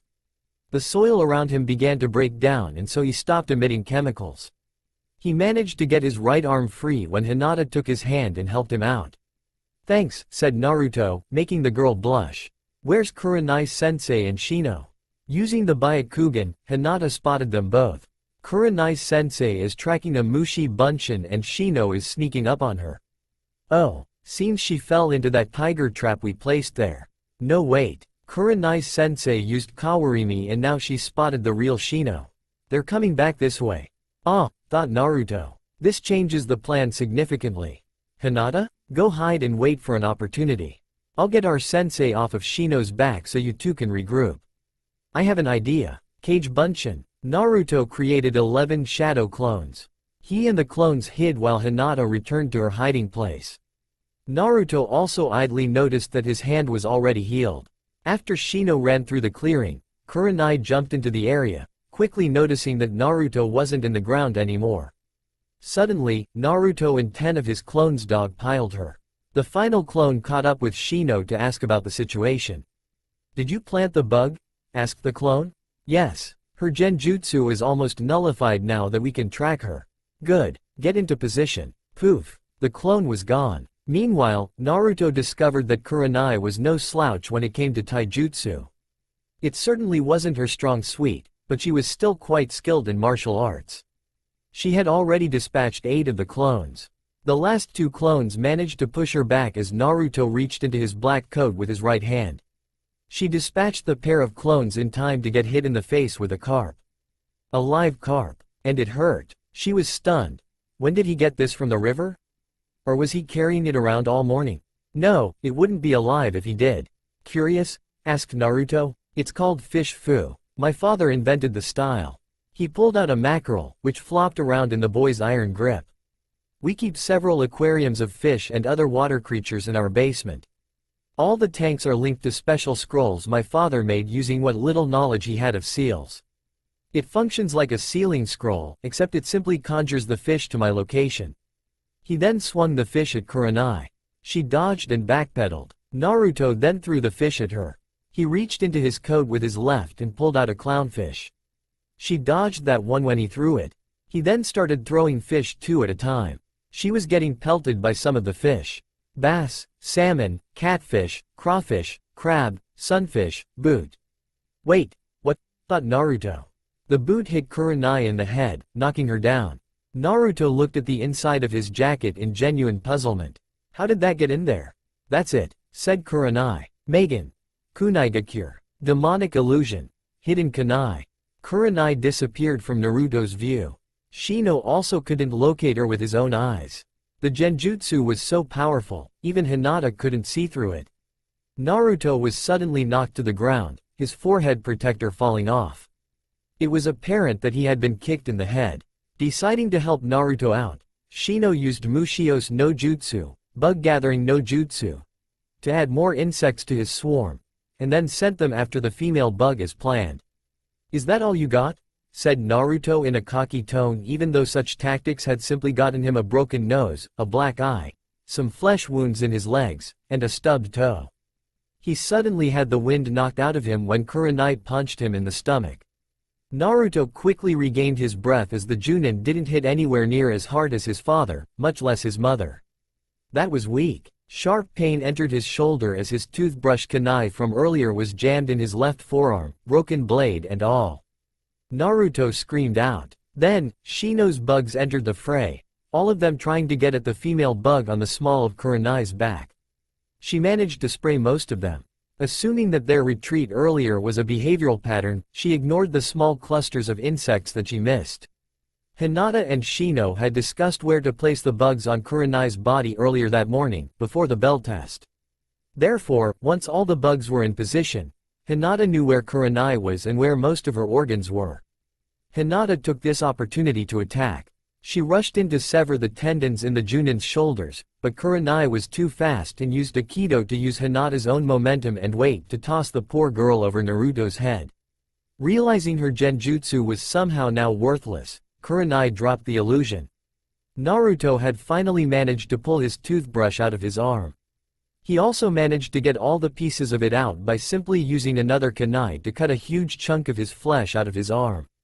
Naruto focused his chakra and his wounds quickly regenerated to the point that he could now use his left arm again.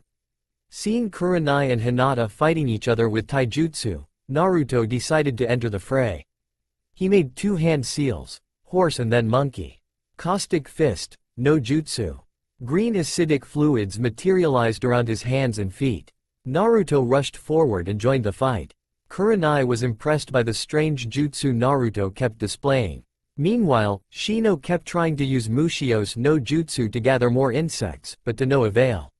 Shino decided that most of the bugs in the area were dead and stopped trying to gather them together. Seeing a taijutsu battle, Shino opted to attack with his kunai and shuriken from a distance. As he started pulling several of the objects out of his battle pouch, Kurenai did something unexpected. She used Kaden Gukaku no Jutsu, Fire release.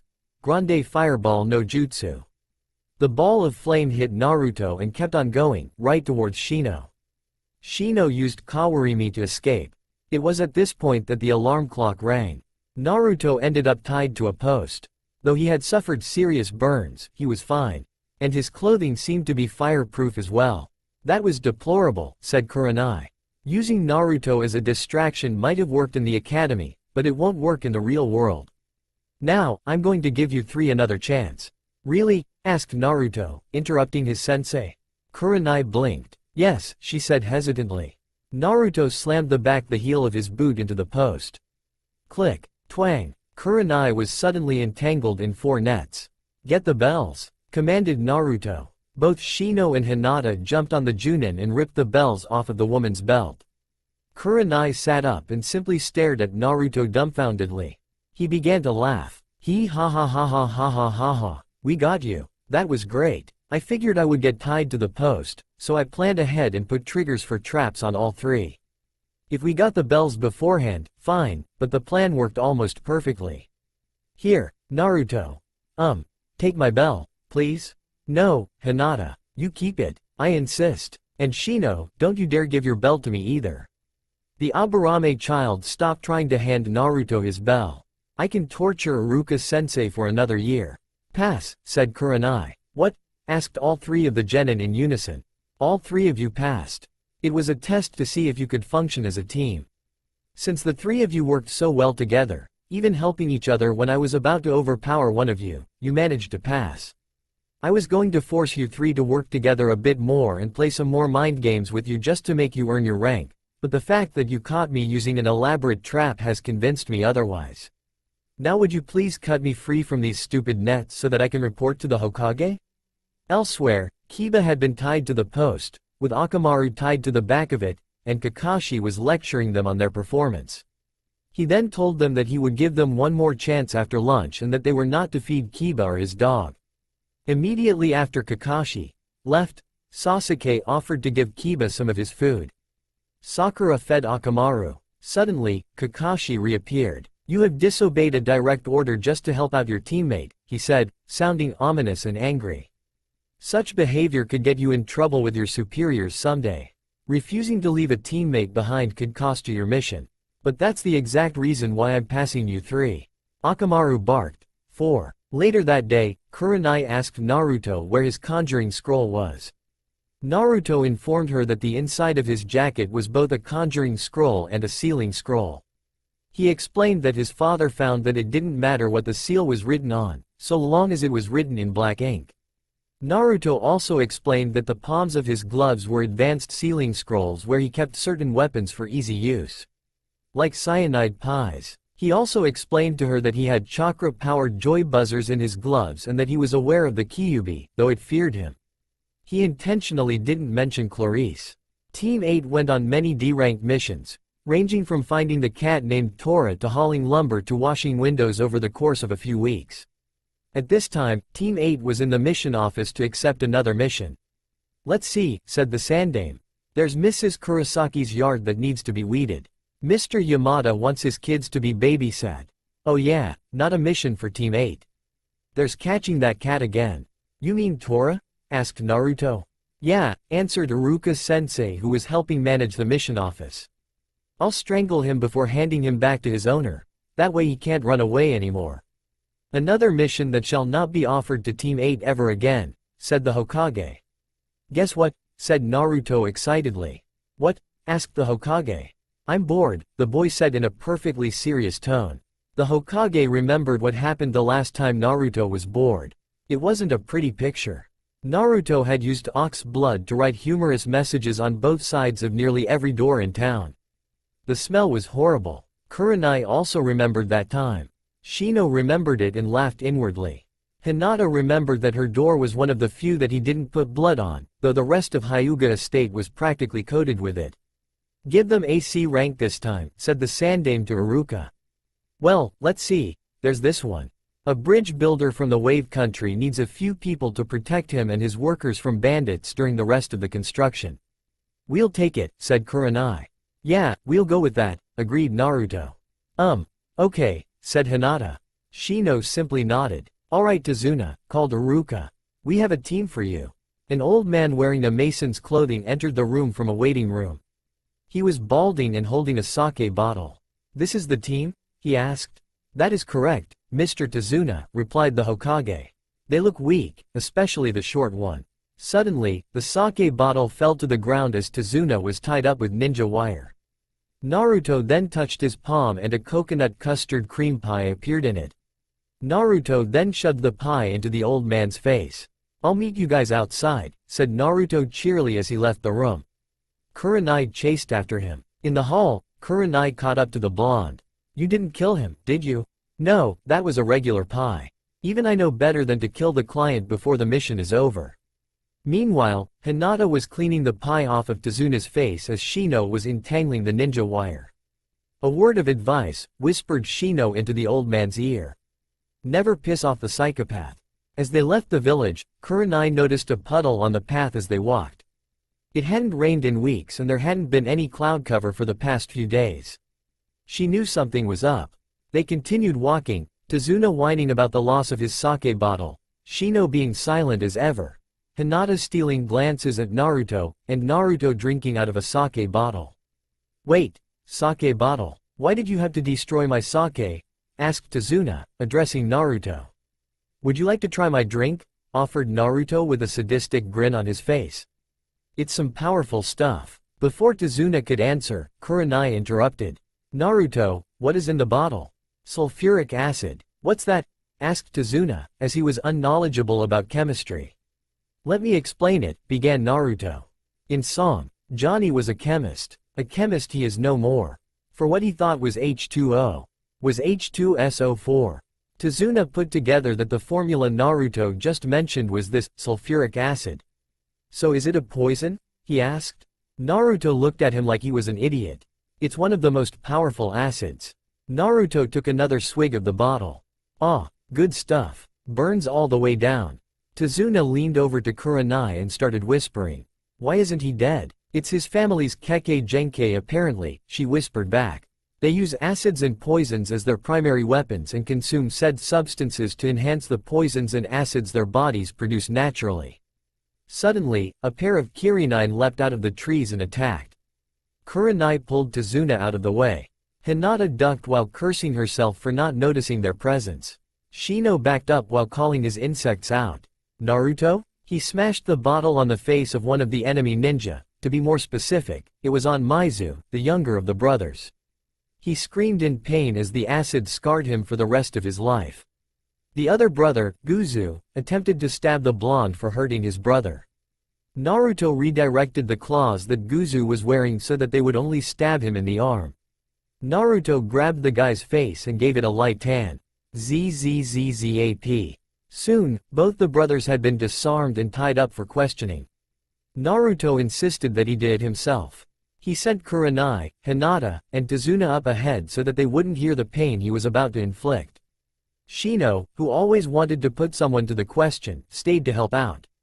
Naruto separated the brothers so that they couldn't see each other. But before he did, he had something to say to them. "Welcome to Fire Country. I will be your inquisitor for the day. You may not think I can do much, but my father is the notorious Mr. J." At the mention of that name, both the brothers became very nervous. They had heard of this, Mr. J, in the bingo book, and had hoped to never get caught by the man. But now the man's son had caught them. Their imaginations took them to various states of panic. Meanwhile, Naruto decided to interrogate Maizu first. Screams of pain could be heard for quite a distance as Naruto worked on Maizu. Strangely enough, Naruto didn't ask any questions. Suddenly, Naruto stopped and came back to question Guzu. The older brother's screams of agony carried farther than his brother's. Naruto stopped again without asking any questions. Curious, Shino had to ask why. "Why aren't you asking them questions? And why are you stopping just before you break them? When I break them, I'm going to have them break spectacularly. But I'm going to start questioning now." After an hour, Naruto had gotten all the information he wanted. Besides, at that time an Anbu squad had arrived to take over. The Anbu members had orders to take these two brothers to Ibiki and Joker. The information Naruto pulled out of them was useful. Apparently, the Gatu syndicate had taken over the Wave Country. Tazuna was building a bridge so that Gatu wouldn't have a monopoly on trade. Gatu hired the Demon Brothers, Guzu and Maizu, as well as a Junin and another ninja. All of whom were Nuknins, missing ninja, from Kiri, the hidden mist village. Naruto relayed all this information to Kurenai, who was understandably angry at Tazuna. "You endangered us by lying about what kind of mission this was," she said calmly. Even though it was calm, it was scary to hear her say it the way she did. "You had it registered as a C rank, however, it happens to be an A- rank mission." Why? To Naruto's perspective, Tazuna went into a long-winded pity story about how they didn't have enough money to afford to buy an A- rank, and his daughter and her son were in danger, blah blah blah etc. "We'll still do the mission," said Kurenai, much to Tazuna's surprise, and Shino's and Hinata's. "It's because it's the right thing to do. Besides, you have no idea how much trouble Naruto will cause if we don't go." Naruto grinned. Kurenai was trying her hardest to keep an eye on her surroundings as they didn't know when the enemy Junin or the other ninja would attack. She really was, but the way Naruto kept grabbing everyone's attention made detecting the presence of an enemy next to impossible. For example, he had just barely begun to sing a song. "I wear my blue pajamas in the summer when it's hot. I wear my flannel nightie in the winter when it's not. But sometimes in the springtime. And sometimes in the fall. I slip between the covers with nothing on at all." He waggled his eyebrows at Hinata as he sang the sixth line, causing her to faint from embarrassment. Shino was there to catch her while Naruto continued on with the chorus. "Glory, glory, hallelujah. Glory, glory, what's it to ya?" Shino finally managed to revive Hinata. "Glory, glory, hallelujah. With nothing on at all." Naruto pumped his fist into the air during the last line. Hinata fainted again. Tazuna was amused. Kurenai was annoyed that her concentration had been broken yet again. And it was all Shino could do to avoid laughing out loud, or even chuckling.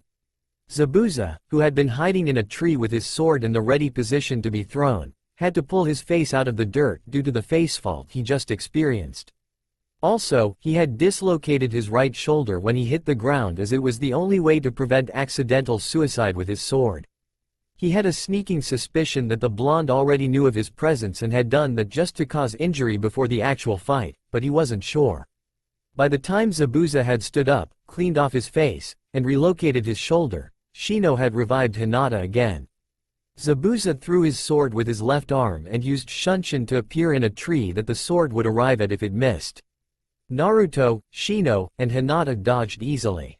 Kurenai pushed Tazuna into the dirt as she dove for cover. Naruto said the first thing that came to mind as the sword passed over his head. "I've heard of compensation but DAAAAAAMMMNNN." Zabuza face-faulted again. With his face in the dirt, he was unable to catch the large weapon and so it embedded itself into a tree about 8 meters away. Irritated, the Nukanin from Kiri quickly stood up and composed himself only to turn and find that Kurenai had finished making hand seals for a jutsu. "Megan. Kunaigakure." She disappeared. Zabuza stood there for a second, before he kicked to his right, hitting Kurenai in the solar plexus and dispelling her genjutsu while she was sent flying. Zabuza made a few seals while he dodged Hinata's shuriken. Kirigakure no jutsu. Hidden mist no jutsu. The area was soon covered in dense fog. Foolish of the Junin to think that she could get to me without my notice. She didn't know that I can detect heartbeats and breaths from up to 50 meters away. "Your name is Momochi Zabuza, isn't it?" asked Naruto. "How would you know that, shorty?" Naruto growled. "My mother used to read me the bingo book to put me to sleep when I was younger. I recognize you by the lack of eyebrows. Regardless, there are 8 targets. Throat, spinal column, lungs, liver, jugular, subclavian artery, kidney, heart. So many choices. What vital, vulnerable place shall I choose? Heh. Blah blah blah. Shino? What? Found him yet? No. Hinata? There is chakra in the mist itself. It is difficult to see through. Seems like we need something with a sense of smell. Kachiyose. Suddenly, 2 separate laughing voices were heard. A pair of jackals stood next to Naruto, one on either side of him. One was wearing armor and the other was large and bulky. "I welcome you with open arms," began Naruto. "Shinji and Yuki." "Well met, young clown," said Shinji, the armored jackal. His armor was a gleaming black. "We shall kill and laugh with you," said Yuki, the larger female jackal. A short distance away, Kurenai had her hands full with two Mizubunshin of Zabuza. He had obviously recovered his sword as each of the water clones had a sword of their own. It was taking all the knowledge Kurenai had just to keep up with the two clones. She knew that Zabuza was trying to keep her from aiding her students, and she hoped to the kami that they would be okay. She also knew that Zabuza was stronger than her, if only she could use her genjutsu.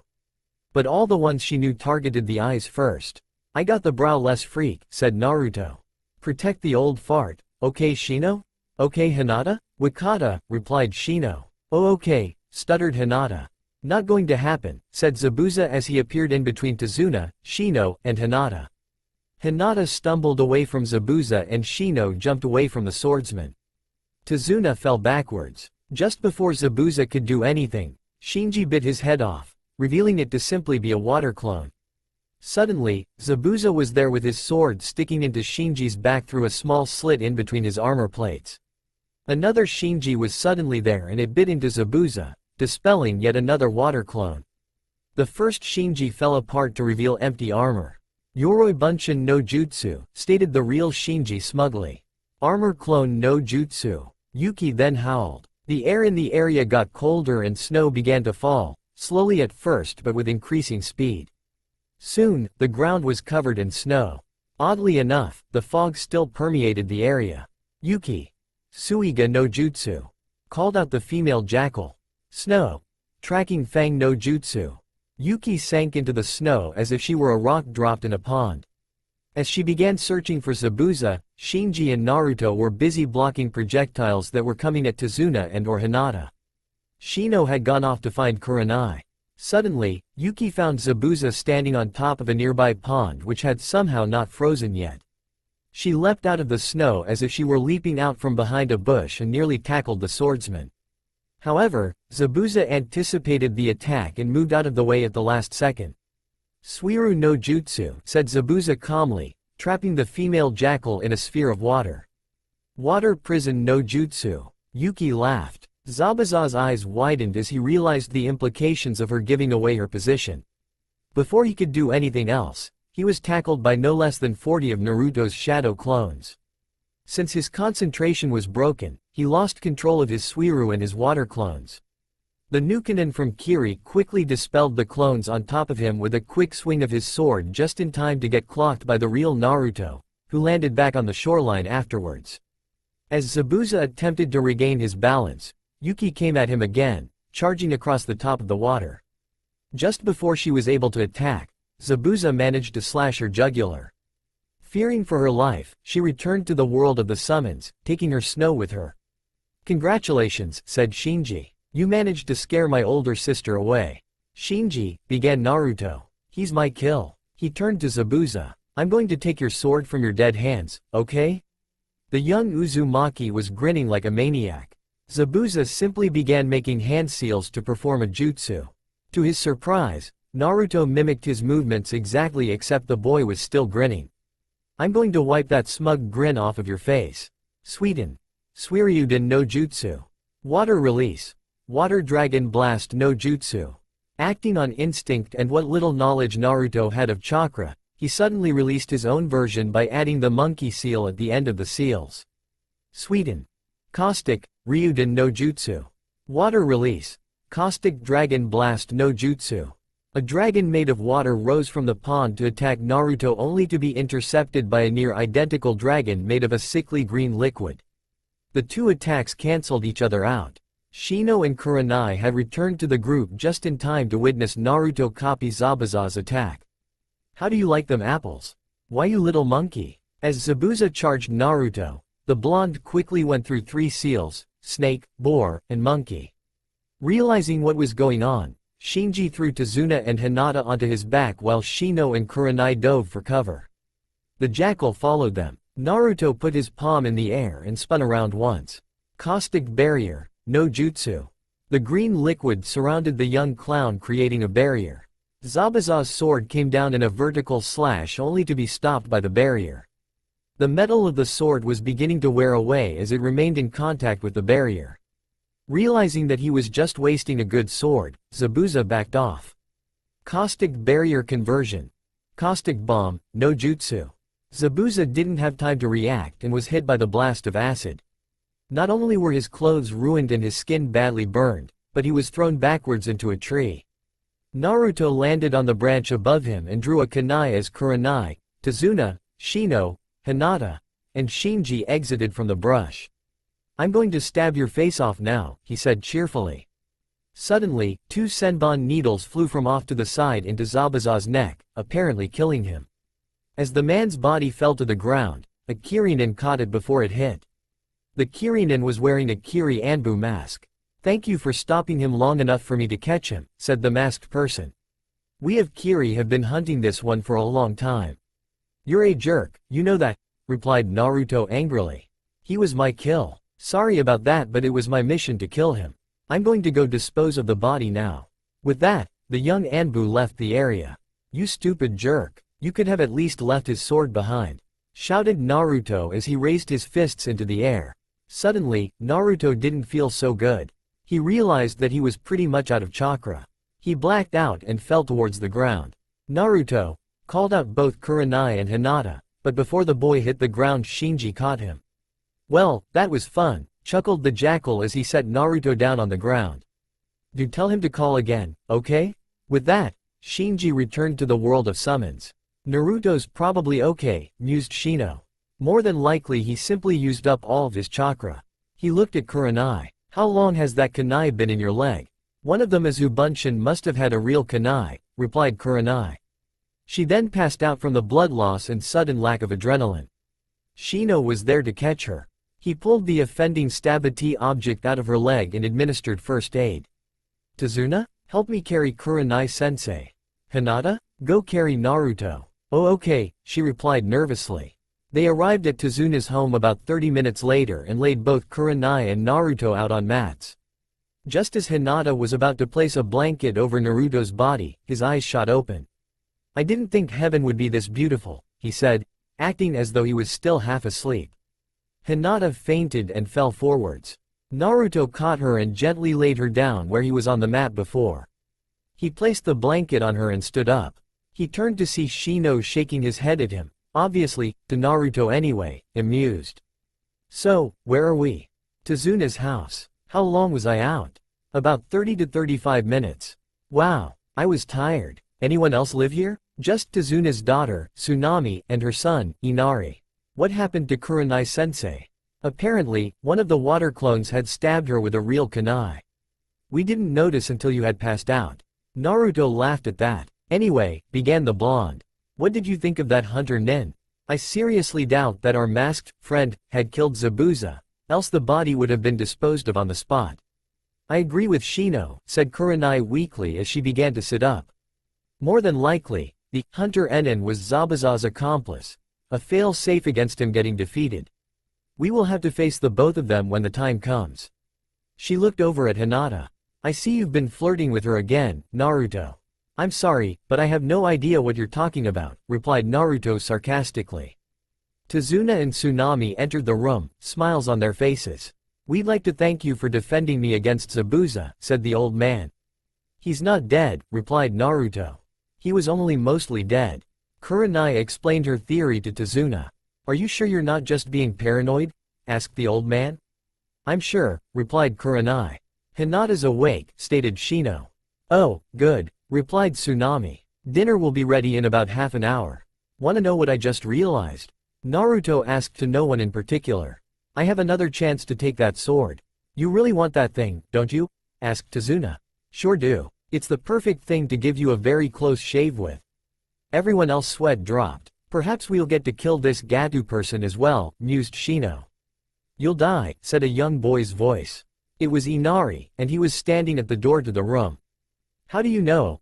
asked Naruto, curious as to whether the boy was a prophet or not. "All who stand against Gato die. There is no point in even making the effort to resist like Grandpa is doing. You'll all die. You make a very compelling argument, allow me a rebuttal," said Naruto. Boot to DA head. Inari was sent across the room and hit the wall. He slumped down like a rag doll. Inari! Exclaimed both Tazuna and Tsunami. Oh, don't worry, said the blonde ninja in an annoyed tone. He's alive. I made sure. There was a short pause, and then Naruto snapped his fingers. That's what I forgot. Both the old man and his daughter assumed that Naruto really did kill the boy.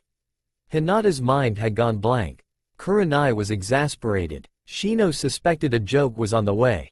I didn't bring any of my instant ramen packets with me. Face faults across the board. Naruto, began Kurenai. What made you remember that just now?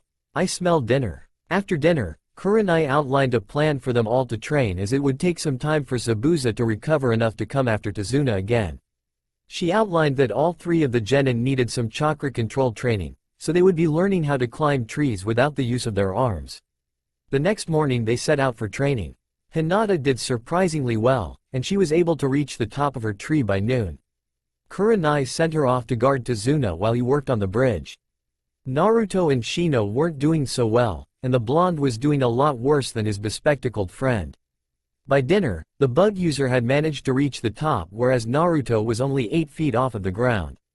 Hinata and Tazuna returned home from the bridge, and Kurenai, Shino, and Naruto returned from training. Naruto and Inari had another argument that ended with the smaller boy getting a black eye.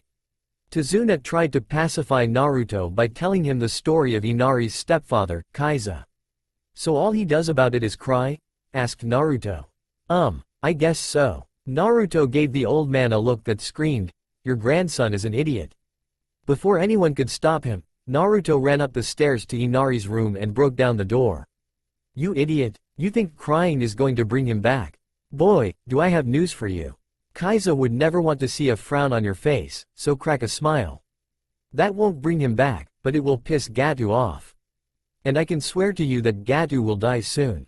Naruto marched down the stairs with a smile on his face. I feel better now. Inari was still in his room, a shocked expression on his face. Well, he looked as shocked as anyone could with the filling for a coconut cream pie covering his face. Yes, it was a regular pie. Sometime during all the shouting, he had dropped the picture of Kaiza he had been holding. It lay there on the ground, the glass cracked. The boy wasn't able to bring himself to cry. The next morning, Naruto set out to get the training done as soon as he could. His chakra control was still not very good, and he spent much of the day trying to run up a tree. Kurenai returned several times to check on his progress and make sure he ate. She'd leave a meal for him and return to find it had been eaten, but she never saw him cease in his training. He continued on into the night, constantly trying to use his chakra to latch onto the tree and make it to the top. Every so often, the blonde's rants about how gravity was an idiotic jerk could be heard. Eventually, morning found Naruto exhausted on the ground near the tree he had been using for training. However, the blonde was not alone. A feminine boy of the age of 14 was searching for certain medicinal herbs when he found the young ninja asleep on the ground. The feminine boy reached for the blonde as if to strangle him, but he hesitated as if he was deciding what to do. Finally, he decided to shake the blonde awake. As soon as he touched Naruto, the blonde clown was instantly awake. He immediately sat up and had a kunai to the feminine boy's neck. Blink, don't ever touch a sleeping ninja, said the blonde. I'll have to remember that, replied the older boy. Naruto put his kunai back in his weapons pouch. I'm Uzumaki Naruto. Who are you? My name is Haku. What are you doing out here? I am collecting medicinal herbs. And I'm sorry if you're too poor to be able to sleep inside a building, but... Who said I was poor? I was training all night last night. I fell asleep only a few hours ago. Training? To become stronger, naturally. For what reason? So that I can spread smiles and laughter across the world. I'm afraid that doesn't make any sense. To you it doesn't. Don't you have any precious people you'd like to protect? Maybe. That is a much better reason to become stronger, and you'll become stronger faster that way as well. I'll take your anonymous suggestion into consideration. How is that an anonymous suggestion? I gave it to you in person and you know my name. Why don't you have a sense of humor? What? Never mind. Well, I ought to be going, ma'am. Me too. And I'm actually a boy. Already knew that, ma'am. You simply look like a girl, blah blah blah.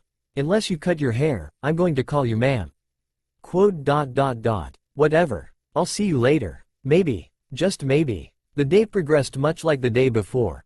Naruto trained, Kurenai fed him, Hinata and Shino guarded Tazuna at the bridge, and Zabuza recovered some more. That night saw Zabuza fully recovered and ready to attack the next day. It also saw Naruto reach the top of the stupid tree. He returned to Tazuna's house, exhausted. He slept like a rock all through the night. Morning found Kurenai, Shino, Hinata, and Tazuna heading for the bridge. They decided to let Naruto sleep in, against Shino's suggestion that they wake him. Additionally, Haku and Zabuza were also heading for the bridge. Naruto awakened to the sound of Tsunami screaming to please don't kill her son or else she'll bite her own tongue off. At first, Naruto was pissed as he looked at a nearby clock to see what time it was. He instantly knew he had been left behind, but at least there was amusement somewhere nearby. Perhaps Kurenai-sensei had anticipated this? Manipulative woman. Naruto got up and silently dressed himself and readied his weapons pouch. He could hear Inari crying as he apparently regained consciousness. Suddenly, the boy stopped crying. Naruto could hear the sound of a kitchen drawer opening. He heard a knife being removed from the drawer. The front door opened again. Naruto looked out the window to see the boy running with a steak knife in hand. That kid has guts. You said it. I wonder if it was something I said? Evidently, it was. Well, let's go have some fun. You're going to kill the Broad's kidnappers? Clearly, the Kyuubi was confused. Yeah, wanna make something of it? No thanks. I'm good. You're learning. I'm so proud. Your sarcasm is blistering. You're welcome. With that, Naruto pursued the kidnappers while making sure that Inari didn't notice him. Waraji and Zori were bored out of their minds. Sure, they got to kill a pig on the way to kidnapping Tsunami, but then they didn't get to kill the brat. No matter. Suddenly, a rock hit Waraji in the back. Inari then demanded that his mother be set free. The swordsman turned to see that the brat had followed them and was holding a pitifully dull steak knife as a weapon. Tsunami again threatened to end her own life if they harmed her son, but Waraji quickly knocked her out before she could make good on her threat. Meanwhile, Zori began walking towards the boy, hand on his sword. Inari charged him, but before either person got within striking distance of the other, a sound like thunder echoed in the immediate area. Zori's head exploded to his right in a mess of meat, bone, brains, and blood as a heavy lead object traveled through it at incredibly high velocities. His body fell to its knees, and then fell face down, making a pool of blood and gore under him. Inari was scared as hell. Then a familiar psychotic laugh echoed out and Naruto suddenly appeared on top of Zori's corpse, a large, straight metal object with a wooden handle in his hand. On the top of the object, an orange smiley face had been painted. Say, hello, Clarice, said Naruto creepily as he pulled the trigger. Waraji's head exploded backwards. His corpse similarly fell backwards when his knees went limp. Naruto? What? Thank you. Naruto was confused. He didn't know why Inari was thanking him. He guessed correctly that it had something to do with saving the boy's life as well as rescuing his mother. Well, you got guts, kid. How about you go and get a lynch mob together? I'm going to the bridge now. Bye-bye. With that, Naruto disappeared. Inari was a little confused. He didn't know what a lynch mob was. He then determined that he should get the villagers together so that they all could fight as well. Naruto reloaded Clarice as he made his way to the bridge. He had used 2 slugs against the samurai, and he loaded his shotgun with a shot cartridge and another slug. He was still a little pissed that his teammates had left him behind. As he approached the bridge, he made note of the thick mist that had gathered. He also saw a dome made of ice. Naruto prepared a kunai. Hinata was worried. She was stuck inside the dome of Maku Sho, demonic ice mirrors, that Haku had put up. She was having difficulty predicting Haku's next move as he moved faster than her Byakugan could track. She had a number of Senbon needles sticking through her body. She knew that Shino and Kurenai-sensei were facing off against Zabuza and having difficulty. She didn't know what to do.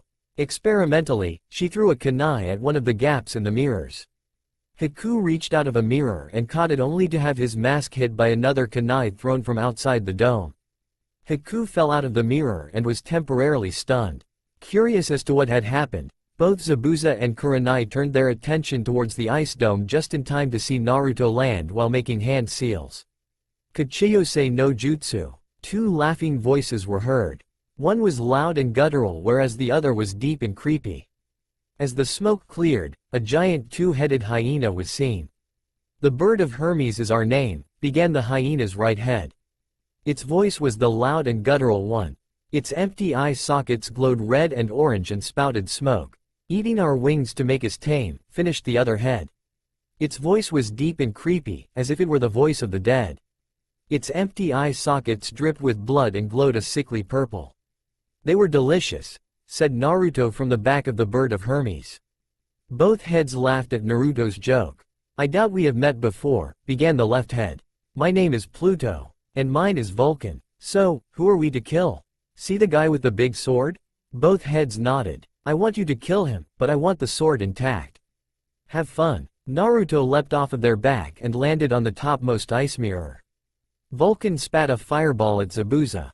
The swordsman dodged. Pluto's mouth opened and many tentacles that were darker than the blackest night reached out to grasp the Chunin. Zabuza chopped through the tentacles with his sword but soon found that they almost instantly regenerated. He was able to get away from the tentacles only to have to dodge another fireball. Pluto clamped his mouth shut, cutting the tentacles off, but the tentacles linked together to make a squid-like creature that continued to go after Zabuza. Pluto then turned his head towards Shino, Kurenai, and Tazuna. "I want you three to get behind us. This is going to get ugly." Pluto then turned back to the battle. Zabuza was busy dodging the dark squid and Vulcan's fireballs. Pluto inhaled deeply and spat out a pile of bones. The bones arranged themselves into 3 humanoid monstrosities. Each had a spear made entirely of bone. As they attacked, Vulcan inhaled deeply and spat a mass of flame on the ground in front of him. The flame took solid shape and became 3 metal humanoid monsters. They too attacked Zabuza. Pluto began spitting bone projectiles at Zabuza whereas Vulcan went back to using his fireballs. Naruto was trying to figure out a way into the dome without exposing himself to Haku's attacks when the mirror he was standing on suddenly spun, throwing him inside. He landed at Hinata's feet. "What's a nice girl like you doing in a trap like this?" said Naruto as he pulled his face off of the floor. Hinata blushed despite the pain from the senbon needles. "Now I have 2 opponents," began Haku. "Which should I kill first?" "Hi ma'am," replied Naruto. "Haven't seen you since the forest. You knew that it was me?" "Well, duh. Naruto-kun. What is it, Hinata? This boy moves faster than my eyes can track." "Really? I guess I should speed up too." Naruto pulled his pant legs up, revealing that his shins and calves were covered in training weights. He quickly unbuckled them and threw them at 2 of the mirrors. When they collided with the mirrors, said sheets of ice cracked. Then the weights fell to the ground and cracked the tiles that covered the top of the bridge. Naruto then revealed that his forearms were similarly covered in weights when he slid the sleeves of his jacket up his arms. He quickly removed those weights and threw them at another pair of mirrors, eliciting a similar reaction from both the mirrors and the tiles. Haku then made an attempt to attack while causing the 4 damaged mirrors to reform. Naruto dodged and tried to punch the long-haired boy in the gut, narrowly missing. "Wow, you're still faster than me." Haku ignored him. Haku decided to try and make for another attack. Naruto narrowly missed with his counterattack. When Haku made another pass, Naruto threw a halibut at the boy, narrowly missing yet again. Hinata, however, managed to nick Haku's right arm with her Jukin, paralyzing it. When Haku made another pass, Hinata tried to hit him again. She missed, but Naruto managed to give the boy a boot to the head. When the long-haired boy hit the ground, he decided to finish off the girl so that he could concentrate on Naruto. He threw a number of needles at Hinata. Naruto's eyes went wide as he wasn't able to stop the needles. He looked at the girl. "NN Naruto-kun, I'll love," she said just before she passed out and collapsed. Naruto turned to Haku, severe hatred and rage in his eyes. "You stupid fox," began Naruto quietly. "Gimme your power. Give it to me now." Fearing Naruto's ire, Kyuubi complied. Naruto's eyes became slits and red. His nails lengthened into claws. His hair became much wilder. His canines lengthened into fangs. The whisker marks on his cheeks became darker. His mouth became a snarling, toothy grin that unsettled Haku to the core of his being. Red chakra exploded from Naruto's body as he gave a primal scream, shattering all of the ice mirrors. Naruto leapt at Haku and began to beat the boy into a bloody pulp. This is the way we beat your face, beat your face, beat your face. This is the way we beat your face. For revenge this fine morning. Shino, Tazuna, and Kurenai witnessed Naruto's rage as he beat the hell out of Haku. When Haku could barely move, Naruto pulled out Clarice and pumped Haku's heart full of shot. Noticing Hinata, Kurenai ran to the girl's motionless body. Just before she was able to touch the girl, Naruto was there. Don't touch her. Naruto was still pissed and sad. Kurenai complied with his command. Slowly, the red chakra dissipated and Naruto's body returned to normal. The blonde leaned over and kissed Hinata's pale lips. As he began to stand up, Kurenai could see tears streaming down Naruto's face. Get those needles out of her, and be careful, commanded Naruto. Shino, let's go kill a swordsman. As the boys went towards the fight between the Bird of Hermes and Zabuza, Kurenai pulled a needle out of Hinata's neck. Suddenly, the Hyuga girl gasped for air. She was still alive. Zabuza had finally managed to find a way to kill the dark squid thing, and had destroyed 2 of the metal monsters and all 3 of the bone creatures. The third metal creature was incapacitated, and Zabuza was attempting to keep the Bird of Hermes from creating any more monsters. Suddenly, a swarm of bugs started buzzing around the swordsman's head, biting and stinging him. He couldn't ignore them, and he realized that someone was standing behind him. Before he could react, a pair of kunai had been jabbed into each arm, forcing him to drop his sword.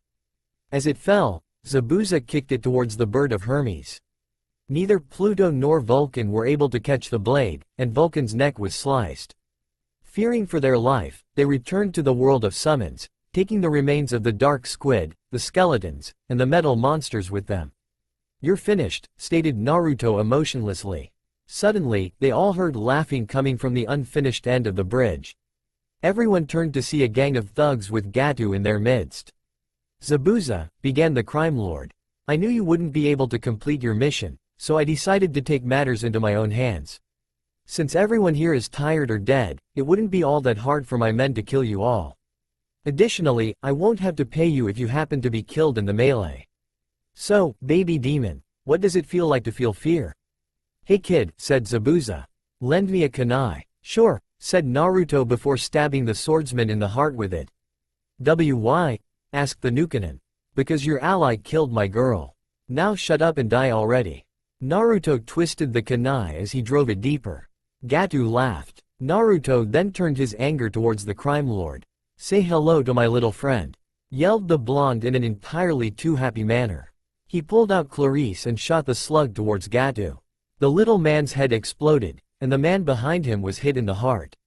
Both died instantly. Now you've gone and done it, yelled one of the thugs. You just killed our source of a paycheck, so we'll take our revenge out on you. Suddenly, said thug fell over, a crossbow bolt sticking out from between his eyes. Everyone turned to look at the other end of the bridge to see all of the villagers standing there with various weapons and tools. Inari was the one holding the crossbow. Good shot, complimented Naruto.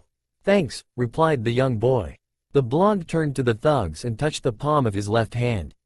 A pie appeared. Cage Bunshin. 20 Narutos appeared, each holding a pie. They launched the projectiles at the thugs, each pie hitting one in the face. Screams of agony were heard as the men who had been hit by a pie had their faces dissolved by a powerful acid.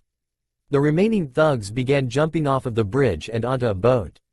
The boat sped away, but didn't get far before Naruto pulled a bundle of strange orange sticks out of his jacket. He pulled a tag off of the strings that were attached to the sticks, and hurled it at the boat. The sticks exploded just as they hit the deck, destroying the boat and killing everyone on board. Naruto went over to where Kurenai was crouched near Hinata. All of the senbon needles had been removed. Naruto's eyes went wide as he saw that Hinata's eyes were open and she was breathing. Hinata? Why yes and Naruto-kun? Naruto pinched his cheek. Ow, I'm not dreaming, you're alive. Naruto had a grin on his face, but it wasn't a creepy or scary grin. It was a smile of genuine joy. He began to jump around, obviously happy and excited. As he expressed his happiness, he collected his weaponry and his training weights. He restored said items to their proper places and went over to where Zabuza's sword lay. He hefted the weapon over his shoulder and then walked to where Hinata was, grin still on his face. He placed the sword's hilt inside his jacket, and it disappeared in a puff of smoke. He then picked the girl up and began to carry her back to Tezuna's house. After Hinata had recovered, and after the bodies, or parts thereof, of the dead, those that could be located, had been buried, Zabuzas and Hakus were side by side. The bridge had been repaired and finished. Tezuna declared that the bridge would be named the Naruto Bridge. Naruto laughed his head off when he heard that. Kurenai and her students said goodbye to the wave country and headed for home. Naruto and Hinata were walking together, hand in hand.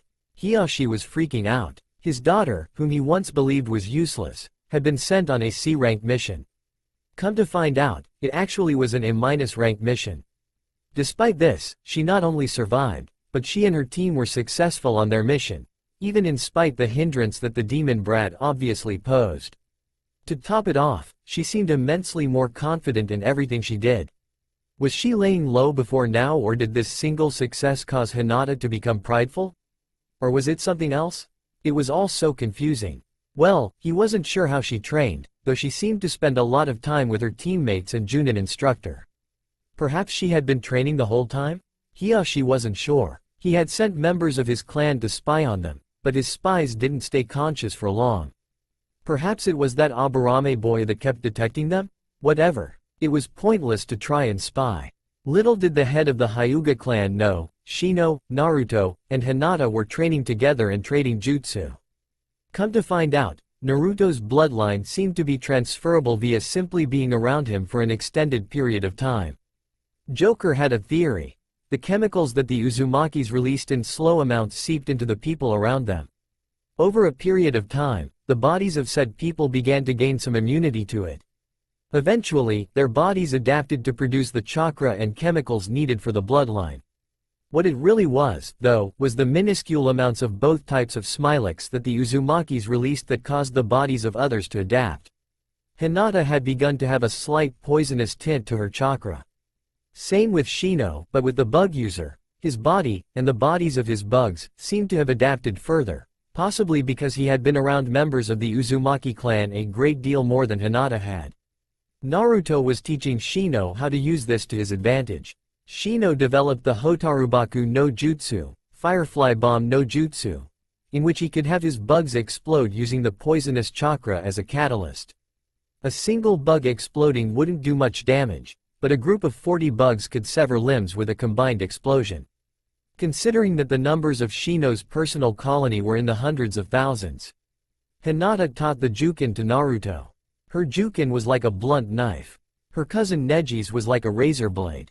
Naruto's? Like a cinder block. Though he didn't have the control needed to do the Jukin properly, his version pumped so much poisonous chakra into his opponent's coils that they twisted unnaturally, screwing with the nervous system and generally causing havoc. Shino, who had studied chakra strings as per his clan's rite of passage, taught the theory to both Naruto and Hinata. Since his clan had fought a great deal of puppeteers in their past, they had learned how to counter a puppeteer's techniques. Part of learning the counters was learning the techniques themselves. Naruto, in his twisted way, decided to figure out how to apply the chakra strings to his version of the Jukin, though he did not reveal this to his teammates. Naruto taught Hinata how to make automations, robots, similar to the lawn gnomes of the Uzumaki estate, and they worked on using chakra strings in conjunction with them. Later, with Joker and Shino working on seals, Naruto summoned the three-headed jackal, Hachiman. What the? Hey, we've been summoned. Good evening, Hachiman. We welcome you with open arms. Well met, pup, said the center head, which had a single symbol on top of his head. Why did you summon us? Asked the right head, having 4 different symbols on his head. Hey look, it's that clown guy. Hi, blurted the left head, having 3 different symbols on his head. Obviously, that one was off his rocker. Joker chuckled, but kept quiet as he and Shino continued writing seals. I summoned you to make a proposition. A deal, if you will. I know that since Sandman is a bit off, and he has the banner of defense, it is hard for you to defend yourselves. Am I correct? Ooh, what's that? Asked the left head as he looked at some random object. The center head raised his eyebrow at the left head. The right head decided to take care of the conversation. That is true. We have become something of a powerhouse with no defense. It is hard amongst the jackals and hyenas, as there are often fights over food and such. Ichiman and I have had to remain in the background, eating only when the others were done. Since we are a male, we also have to let the females have first pick, as is the culture of the pack. It's no fun being the top jackal when you are the bottom of the food chain. I thought so. My proposal is to seal the three of you into a weapon, making it stronger and you three less vulnerable to attack. I smell pie. Yeonmin, I agree with the arrangement. As do I very well. What are the other terms and what weapon are we being sealed into? The blonde psychopath grinned. Hinata was determined to impress Naruto. She began working on a fighting style based off of the Hokage Rokujuinsho, 8 trigrams, 64 palms. Rather than have it be a simple attack routine like the rest of Hyugas, she wanted it to be an entire style. Her chakra was changing. She knew that. It was becoming corrosive and poisonous, but it remained flexible and fluid, if a little sluggish. A deadly combination. She sought out the Hyugas' own resident medic Nin, Hyuga Shisho, for supplemental training. A branch member, he didn't much like the members of the main house of the Hyuga family, but like all the branch members with the exception of a few, he had a soft spot for the Hyuga heiress, Hinata. Hinata-sama, greeted the 30-year-old medic. What can I do for you? Good afternoon, Shisho-san. I need to step up my training. You are aware of who my teammates are, yes? Of course. The Aburame prodigy and the Uzumaki child. Well, you would know that the Aburame use their own hives of bugs to heal themselves, so Shino-san is safe from most injuries. Naruto-kun has a remarkable ability of recovery, he has no scars. Unfortunately, I do not have such defenses against bad luck. Bad luck. That is what the Hyuga often called the blind spot that plagued their bloodline. Also, Shisho knew that Hinata did not have the skill to learn the Kaden, the spinning technique that protected against attacks that came from any direction, including the blind spot. You wish to learn medical jutsu from me? Not just that. I wish to create a new taijutsu style based off of the Juken style's ultimate attack, the Hokage Rokujuinsho. I figure that incorporating chakra scalpels into the attack, I can create a much more deadly version. Truly, the Hyuga heiress was a genius. She may not be as precise or as quick with the Juken, but to create a new style combining the ultimate attack of an existing style with a medical technique known to cause severe damage without much effort would be an extraordinary achievement. With Hinata's chakra reserves being greatly above average, this would likely be possible. Very well. But I must inform you. I will not do this as a branch member serving the main house. I will do this as a friend. Good. I wouldn't want it any other way. Oh, and I want our training to be our little secret. Of course, replied Shisho, realizing that Hinata was definitely more confident than when she had left for Wave. He knew that she would be better for it, but it begged the question, why? Wasn't the demon brat's presence detrimental to everyone? It was interesting, to say the least, but Shisho would not look into it further. He felt more honor-bound to Hinata than he did to any other main member. He would wait for signs of distress before he demanded, as one of her guardians, for her to be removed from her team. Naruto was spending some of his free time taunting Sakura and Kiba. He had introduced himself with a boot to Kiba's head. Akamaru was growling at Naruto when the blonde sensed something coming at him. He whirled around and caught a blunted kunai. He saw who threw it. Konohamaru. You're improving, stated the insane blonde. Learned from someone who was willing to teach me, retorted the child. Who would that be, I wonder?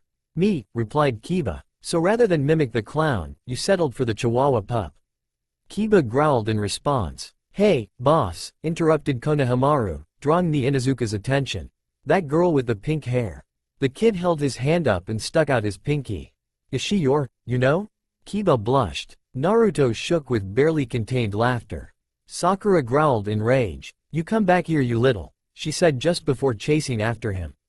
Kiba chased after her to prevent her from killing the poor kid. Naruto followed simply to watch the show.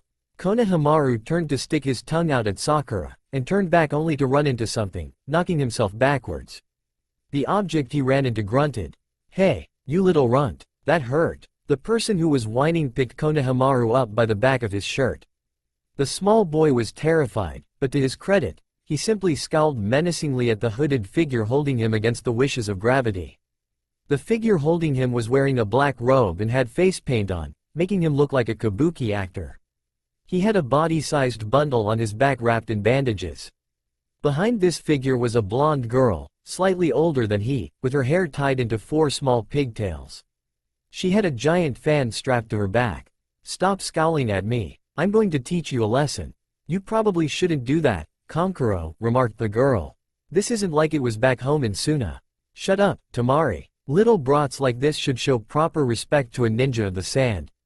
"I'm surprised he hasn't pissed in your face yet," then, retorted Kiba, who had finally caught up. Akamaru barked as though he was agreeing with his master. "Out of my way, Shisu boy, before you get flattened." Suddenly, Sakura was there and she bashed Kankuro's wrist with a 2x4, forcing the kabuki enthusiast to let go of Konohamaru. Gah! Both the girl and the young child managed to get behind Kiba before the hooded boy could react. "That's it!" roared Kankuro as he pulled the bundle off of his back. But before it even hit the ground, his wrist was hit with a rock, forcing him to drop the bundle. He and Tamari looked up into a nearby tree to see Sasuke lounging on one of the branches, nonchalantly juggling some rocks. "You should be careful," he stated, grouping all 3 rocks into one hand. "This is not your home, little ant.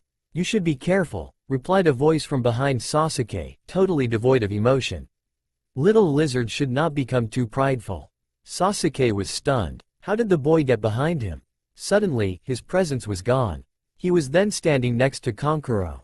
He was shorter than the other 2, had red hair, and no eyebrows. Instead, he had the kanji for love tattooed above his left eye.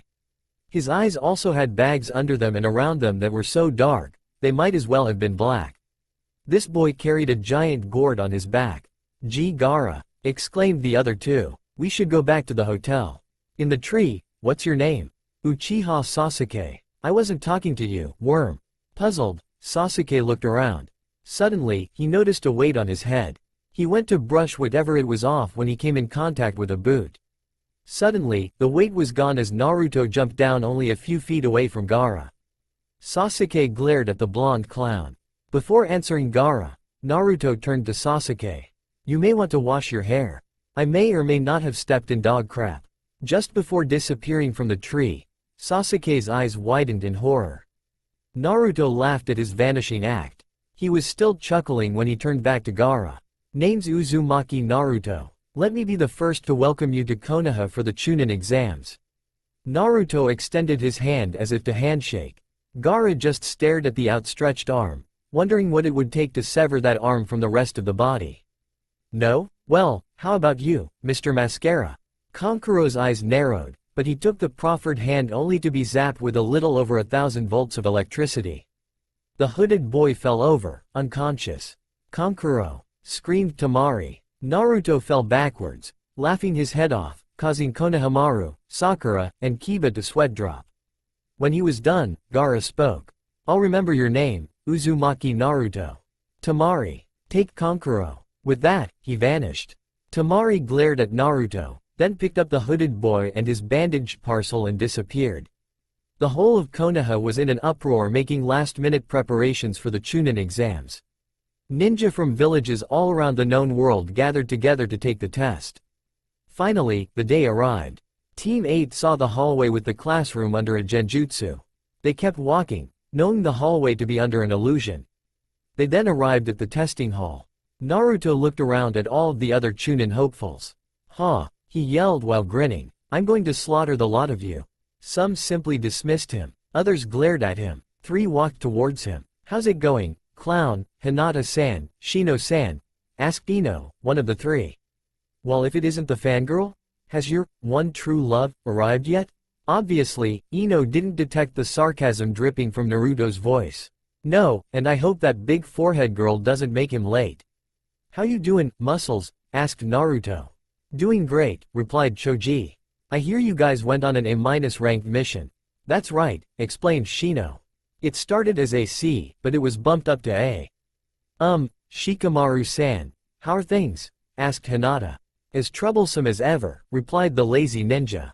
"Our sensei doesn't train us much, so we have to take the initiative." "It's a total pain." "Right," retorted Naruto. "Say, how about a quick game of Mumbly Peg? Only if I'm the one holding the kunai. You're no fun. Then Team Guy walked into the hall. They quietly sat down in a few seats, which was remarkable for Lee to do. Finally, Team 7 entered the hall.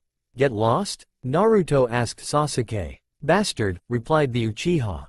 Flattery will get you nowhere. Ino glomped Sasuke, triggering an argument with Sakura. Hey, Naruto, called Kiba. I'm going to beat you to a pulp. I've been training, so have we, replied Hinata. So loud for such young ninja, said a new voice. An older boy wearing glasses approached them. He had silver hair and a Konoha forehead protector. Who are you? Demanded Sakura. My name is Yakushi Kabuto, he replied. And this is my 7th time taking these exams. Wow, said Kiba. You must be really pathetic. Actually, the exams are that difficult. As Kabuto continued his conversation, the 3 members of Team 8 looked at each other. In the eyes of all 3 was the message. There is no way this guy failed that many times. Naruto knew it because of the large chakra reserves that the other boy had. Hinata knew it because of the calculated movements that Kabuto made, revealing his insincerity. Shino could tell by the tonal fluctuations in the other boy's voice. When Kabuto pulled out his ninja info cards and explained how they worked, Naruto sniggered and broke into song. With my ninja info cards? What the heck are those? My ninja info cards have been chakra encoded. My ninja info cards. Ninja ninja ninja ninja ninja info cards. Mostly everyone in the exam hall was stunned. Did you just make a song out of what I just said? Asked Kabuto incredulously. Yeah, why? Never mind. Any info on anybody you want to know? Sasuke spoke first. Rock Lee, Gaara of the Desert, and Uzumaki Naruto. Naruto raised his eyebrow at this, but said nothing. Let's see here. Rock Lee has excellent taijutsu and decent skill with the weapon as well as above-average stealth. He has no skill in ninjutsu or genjutsu. Kabuto continued by giving Lee's mission record. Gaara's stats are rather unknown. All I know is that he's never been hurt. He also gave Gaara's mission record and reiterated that the red-haired boy from the sand never got hurt.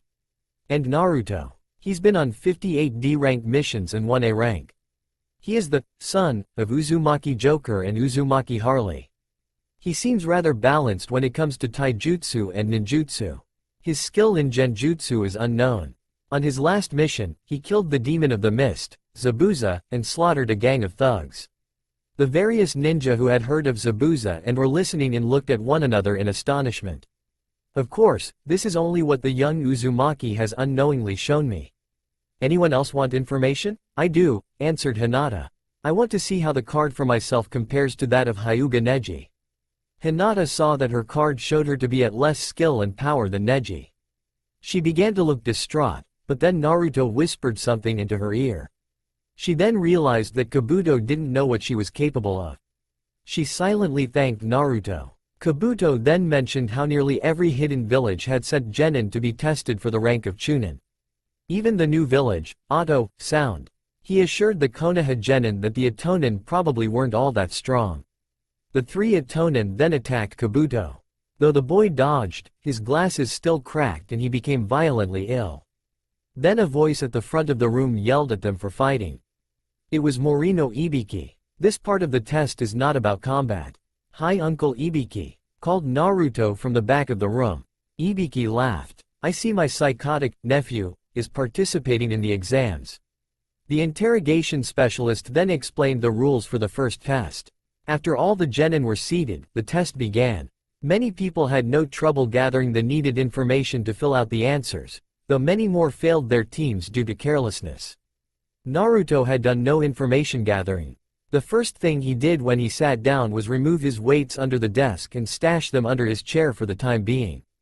Then he wrote a whole bunch of nonsense and drew some pictures on his test.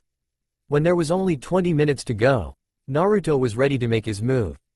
He pulled out a flashbang from his weapons pouch, pulled the pin and set it down on his boot. He then kicked it into the air while pointing at it and yelling, "What the hell is that?"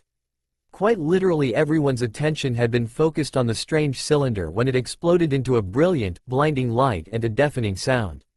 Naruto, who was ready for it, covered his eyes right when it went off. He moved quickly, switching someone's test paper with his own. Within 10 seconds, he was back at his seat, his new test paper bearing his name. He also managed to put his weights back on. 5 seconds later, everyone had finally managed to recover from the distraction. Since neither Ibiki nor any of the Chunin examiners could find anything out of order, they decided to let it go. Ibiki had a rough idea of what happened, but that was only because he personally knew Naruto. He wasn't about to dock points for that.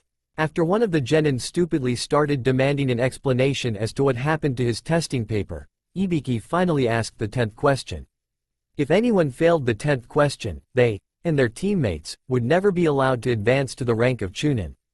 Any who wished to opt out was allowed to do so, failing their teammates. Ibiki thought that he had tormented the genin quite enough. All of you who have stayed. You pass. What? Screamed out several of them. All of you who remain have passed the first part of the exam. It's quite simple. The information gathering exercise was to weed out those who were far too obvious in their attempts to spy. Unfortunately, I do believe that my nephew found a loophole in the system. Ibiki paused while Naruto laughed. Regardless, the ones who were left at the end were then given a choice. Accept a mission with the possibility of death or back down and not get paid. Chunin, as squad leaders, are expected to make these decisions. All who left before I ask the final question will be allowed to compete again in 6 months, but the rest of you advance. Now, the next proctor for the exams is... Glass shattered, interrupting Ibiki. A woman jumped through the broken window. 4 kunai flew out. A banner was pulled up, and the woman began a speech.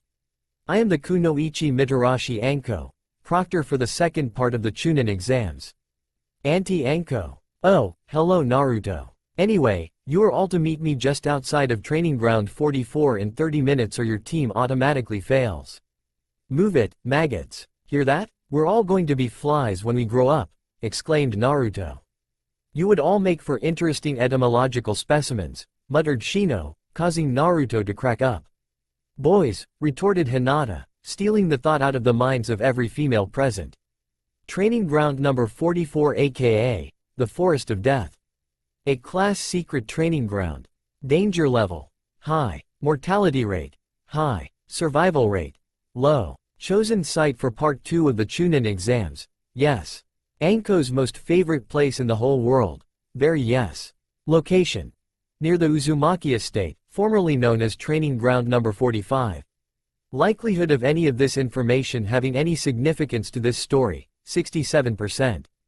You have to sign these waivers if you are going to continue. This next part will be a survival exam and it will cut the number of teams down by at least half.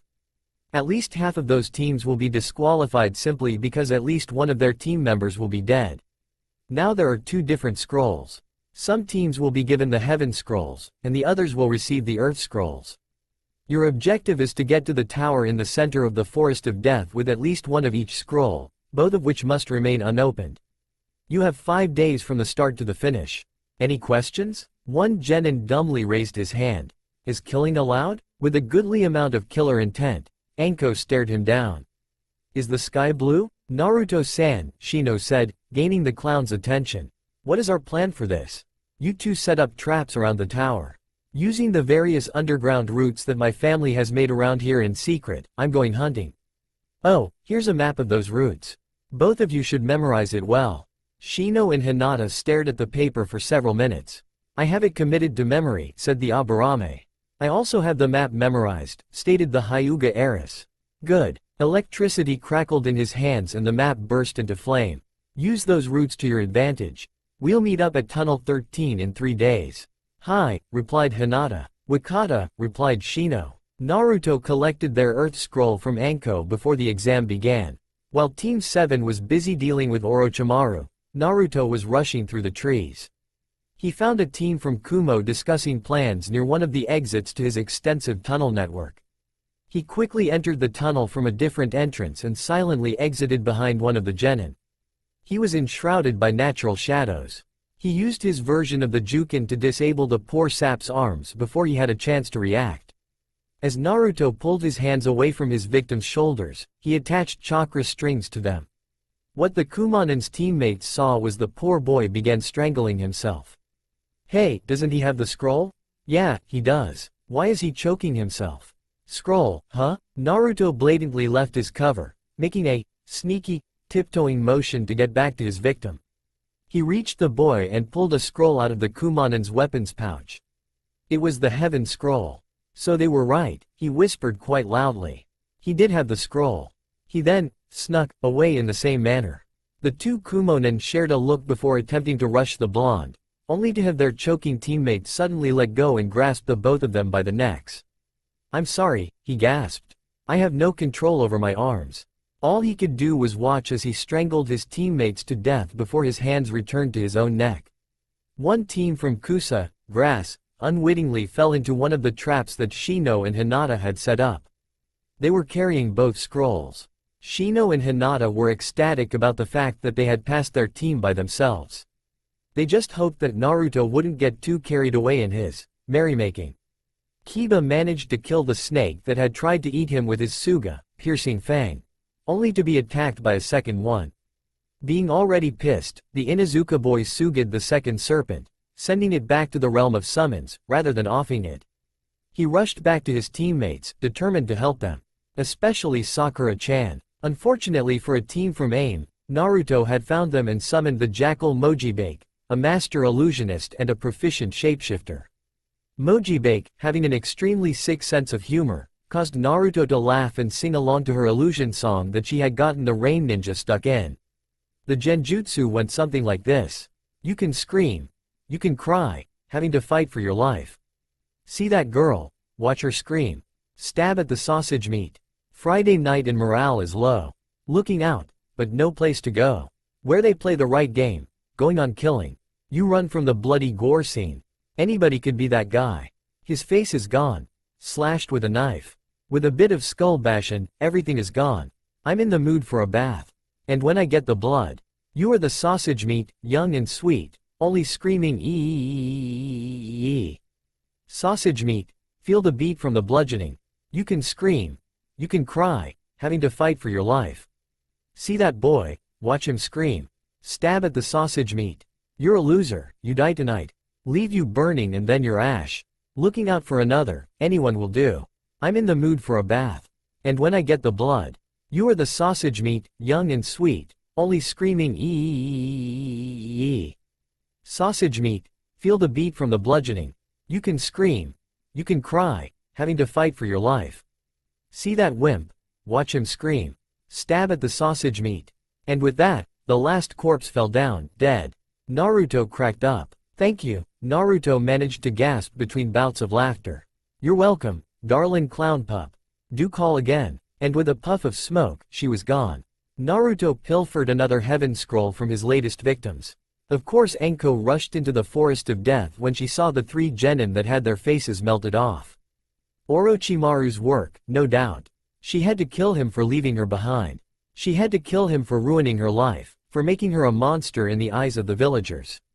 She wanted revenge so badly. Too bad that Orochimaru knew how to push all of her buttons. But there was some hope. She was being followed. She attempted to use her suicidal jutsu, Sojisusai no Jutsu, Twin Snake's Mutual Death no Jutsu, on him only to have his body be replaced with a mud clone. A mud clone. Oh come now, Anko-chan. My own jutsu against me? You must really hate me. You wound me, right here. Of course he said that in such a mocking tone as he pointed towards his heart. It really got Anko's blood boiling. But then Orochimaru leapt back. Had he moved an instant later, he would have been skewered by the live marlin that was stuck in the tree branch he had been standing on. Genuinely surprised, both snake-based ninja looked towards the thrower, based on the trajectory that the squirming swordfish was stuck in its position. They saw a woman dressed in a jester costume of a black and red and white pattern. Around her waist was a Hite 8 for Konoha. There were also kunai and weapons pouches on her thighs. On her face was a psychotic grin. In her eyes, battle lust with a hint of intelligence. Orochimaru was confused. Who was this kunoichi? Why was she dressed much like a clown? Why did she throw a fish at him? In fact, where had she kept the fish? Anko, dearie, is this that Orochiman you were talking about earlier? Why yes, stuttered the snake kunoichi. The woman smirked. She made a cross-shaped seal with her fingers. Kage Bunshin. There were 42 clown women at that time. They then attacked, throwing kunai, shuriken, and live fish at the snake man. He managed to dodge all of the projectiles and dispel most of the shadow clones before he got blindsided. The original clown woman had managed to hit him in the back with a gigantic mallet that she seemed to pull from somewhere behind her back. Orochimaru laughed as he landed. He made several hand seals, planning on using the second curse seal implanting jutsu that he was able to perform that month. As his neck elongated, so did his canines. Unfortunately for the cold-hearted snake, the clown made some hand seals of her own, put her right arm into the air, and pivoted on her heel. Caustic barrier, no jutsu. Needless to say, the snake man got a mouth full of acid. That hurt like hell. Then, Orochimaru noticed that Anko was taking cover. Caustic barrier conversion. Caustic bomb, no jutsu. Second face full of acid in as many minutes. He was going to retaliate, when the clown gave him a boot to the head, sending him towards a tree which he dissolved into. He stuck his mutilated face out of the tree to say the following: "Don't stop the exams or else I will kill all of the genin for the next 5 decades. He was gone before a number of senbon embedded themselves into the tree in the place where he was in the shape of a smiley face.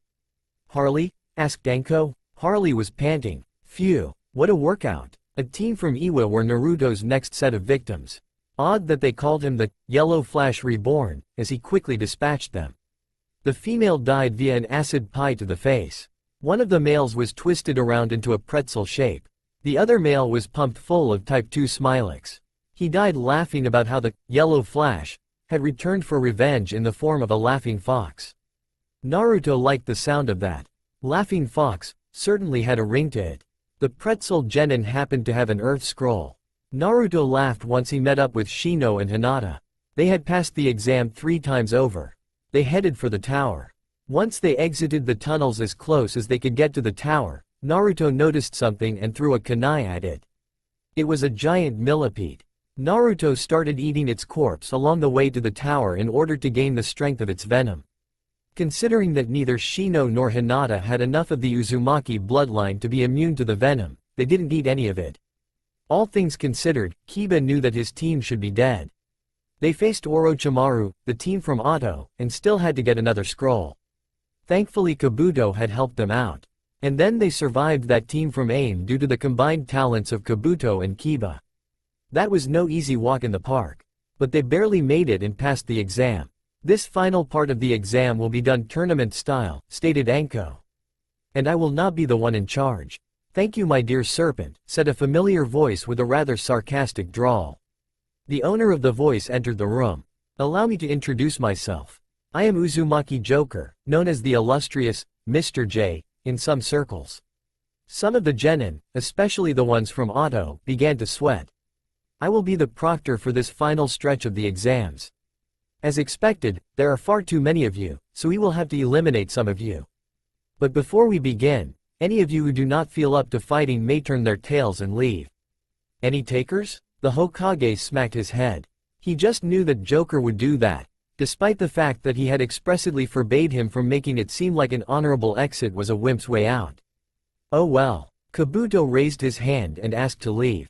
He said that his chakra was all gone, which Naruto, Joker, Hinata, Shino, and Kiba were pretty sure was a lie, and said that he wished to give up rather than be killed. "What a disappointment," said Joker.